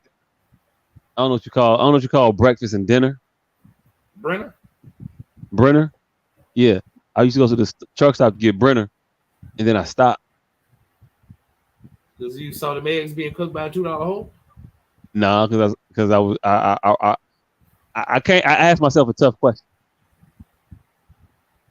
Where How they getting good it? is an $8 steak? Really? $8, motherfucker. This shit was like $4.25, $6.25, $6.37. You out of there. You out of there for $7. That's with the tip. Like, how can they afford to buy beef at these prices? Shit, that was in the 90s, nigga. I just went to a restaurant. Nah, this shit was in the 2000s, man. And I asked myself that question late in life and like figured it out for my own self. This don't make no sense. I should stop coming to these motherfuckers. Nigga, this ain't steak. I went to a restaurant 3 months ago, nigga, and got a bomber, fries, soup, salad, nigga, for $12 and stuffed ravioli. It was too much food for $12. I'm like, how the fuck is this place still open? Y'all I remember you telling us out that. the back of this I remember motherfucker. you telling me that. Yeah, it's either Nigga, a front. That's either a front or it's not chicken. Horse meat. Horse meat. No, horse meat too expensive, motherfucker. Too tender. Horse meat is too expensive, man. We ain't doing no horses out this motherfucker. Shit, but these, not the ones they sent to the glue factory. But these Dobermans though. Hey, have y'all seen them Peter dog meat commercials? I mean, I have not. They say everything a person would say about a pig, but about dogs, it's a dog meat. You need to click on it, dogmeat.com. It's wonderful. Dog meat. And they tell you everything that you farm raise, that humanely put down, everything that you say about a pig. And then by the end of that motherfucker, like, why in the fuck would I eat a pig? Like, see, does that sound appetizing? And then as soon as they got to the pig part, like, yeah, it actually does. I mean, if you put the right animal in it. Have you seen the motherfucking? Have you seen the goddamn one with like the 15 animals ranged in size, and then the line in that motherfucker? They're like, now why the fuck? Who drew this line here? Like, I ain't seen that. I ain't seen that. Yeah, they got all the shit we eat on one side and all, like pets on the other. And they was like, well, who the fuck drew the line right here? Oh. Like, they just have a line of 15 animals and everything we like why the fuck is the line here and not 2 animals over? Hey, look. I mean, some shit does beg a question. Like, why motherfuckers don't eat monkeys? You fucking, because Indiana Jones is why we don't eat monkeys. But Indiana Jones came out like we were not eating monkeys for a very long time, and then Indiana Jones came out. No, they was eating and monkeys. He ain't the reason. They was eating monkeys then? Oh, shit, I know that. Indiana Jones, nigga. Yeah, I'll tell you why we ain't eating. You can find some of. Why we ain't eating what? Feet. I'll tell you why we ain't eating penguin meat. Happy feet. There's hey, nothing Morgan Freeman can narrate that you'll fucking eat afterwards. Hey, if Morgan Freeman started narrating cows and shit, it's over. Don't eat penguin meat. I ain't never heard about no penguin shortages. No endangered penguins endangered? I ain't heard of no endangered penguins. Well, no, yes I have. The big ones. The king penguin was endangered. Them big motherfuckers. But regular penguins, I mean, shit. And penguins got them useless ass wings. I think we can solve our wing shortage and not even really fuck with penguins too much. Hey, look, if you can't get no flight out them, if you can't get a decent hop out them shits, do I want them? It might fuck off they steering a little bit when they swimming, but I think we could clip them wings and leave the penguins still perfectly fine. I mean, they definitely don't need them, but they might tip over a lot. They got to do something with balance or something. I don't know. But I am questioning now why we don't eat penguins. I've never heard of nobody eating the penguin ever. I've heard of people eating all kinds of shit. I bet you a bunch of motherfuckers eat penguin meat personally. They just don't talk about it. Yeah, I'm telling everybody eat a penguin shit. It's like driving a limo with the windows up. Nah, fuck that shit. Roll them down. I'm out the top of this bitch. Let's go. I'm eating penguin meat. I'm telling everybody, if my food came in a tuxedo. I've been eating penguin meat since I was 7. Nigga. I've been shit. Why you think you don't get no more bougie than that? What the fuck you talking about? The king penguins endangered, nigga. We was eating them motherfuckers. Eating the shit out them motherfuckers. Hey, yo, look. They wasn't gay. We didn't know it was all. We was getting all the women. I got a penguin skin drum in my house right now. You Right can shit now. up. No. Man, drop this goddamn pun. Hey, look. Nigga, y'all keep fucking talking. We talk about eating penguins. Penguin meat. We talk about eating penguins. Yeah. If there was ever a cry for help to end us and put us out of our misery, that is it. Damn it. If ever there was a cry for help, freaking penguin meat is it, brother. If you can't fucking read the signs, nigga, freaking penguin meat.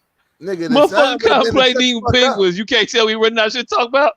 Nigga, the sign would have been to shut the fuck up before y'all started talking about eating penguins. No, you can't have a penguin meat conversation in an awkward silence. No, nigga, you got to interrupt a penguin meat conversation. Y'all niggas should have shut the fuck up long before penguin meat. But you got to hey, yo, all right now. Anyway, right. You got to do some shit like that.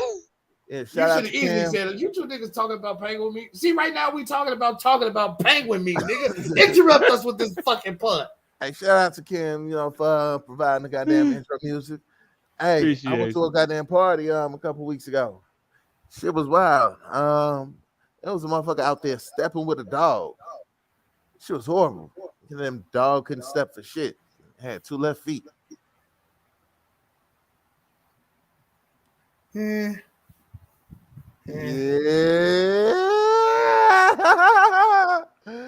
The dog can't dance because it got 2 left feet. And dogs have 2 left feet. Yeah, motherfucking welcome. I just want to call them front with something different, but their feet, no feet. I mean, but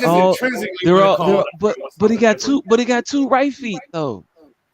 That doesn't matter in pun world. Oh, all right. It doesn't, motherfucker. 2 left feet. But I had a thought, and this motherfucker,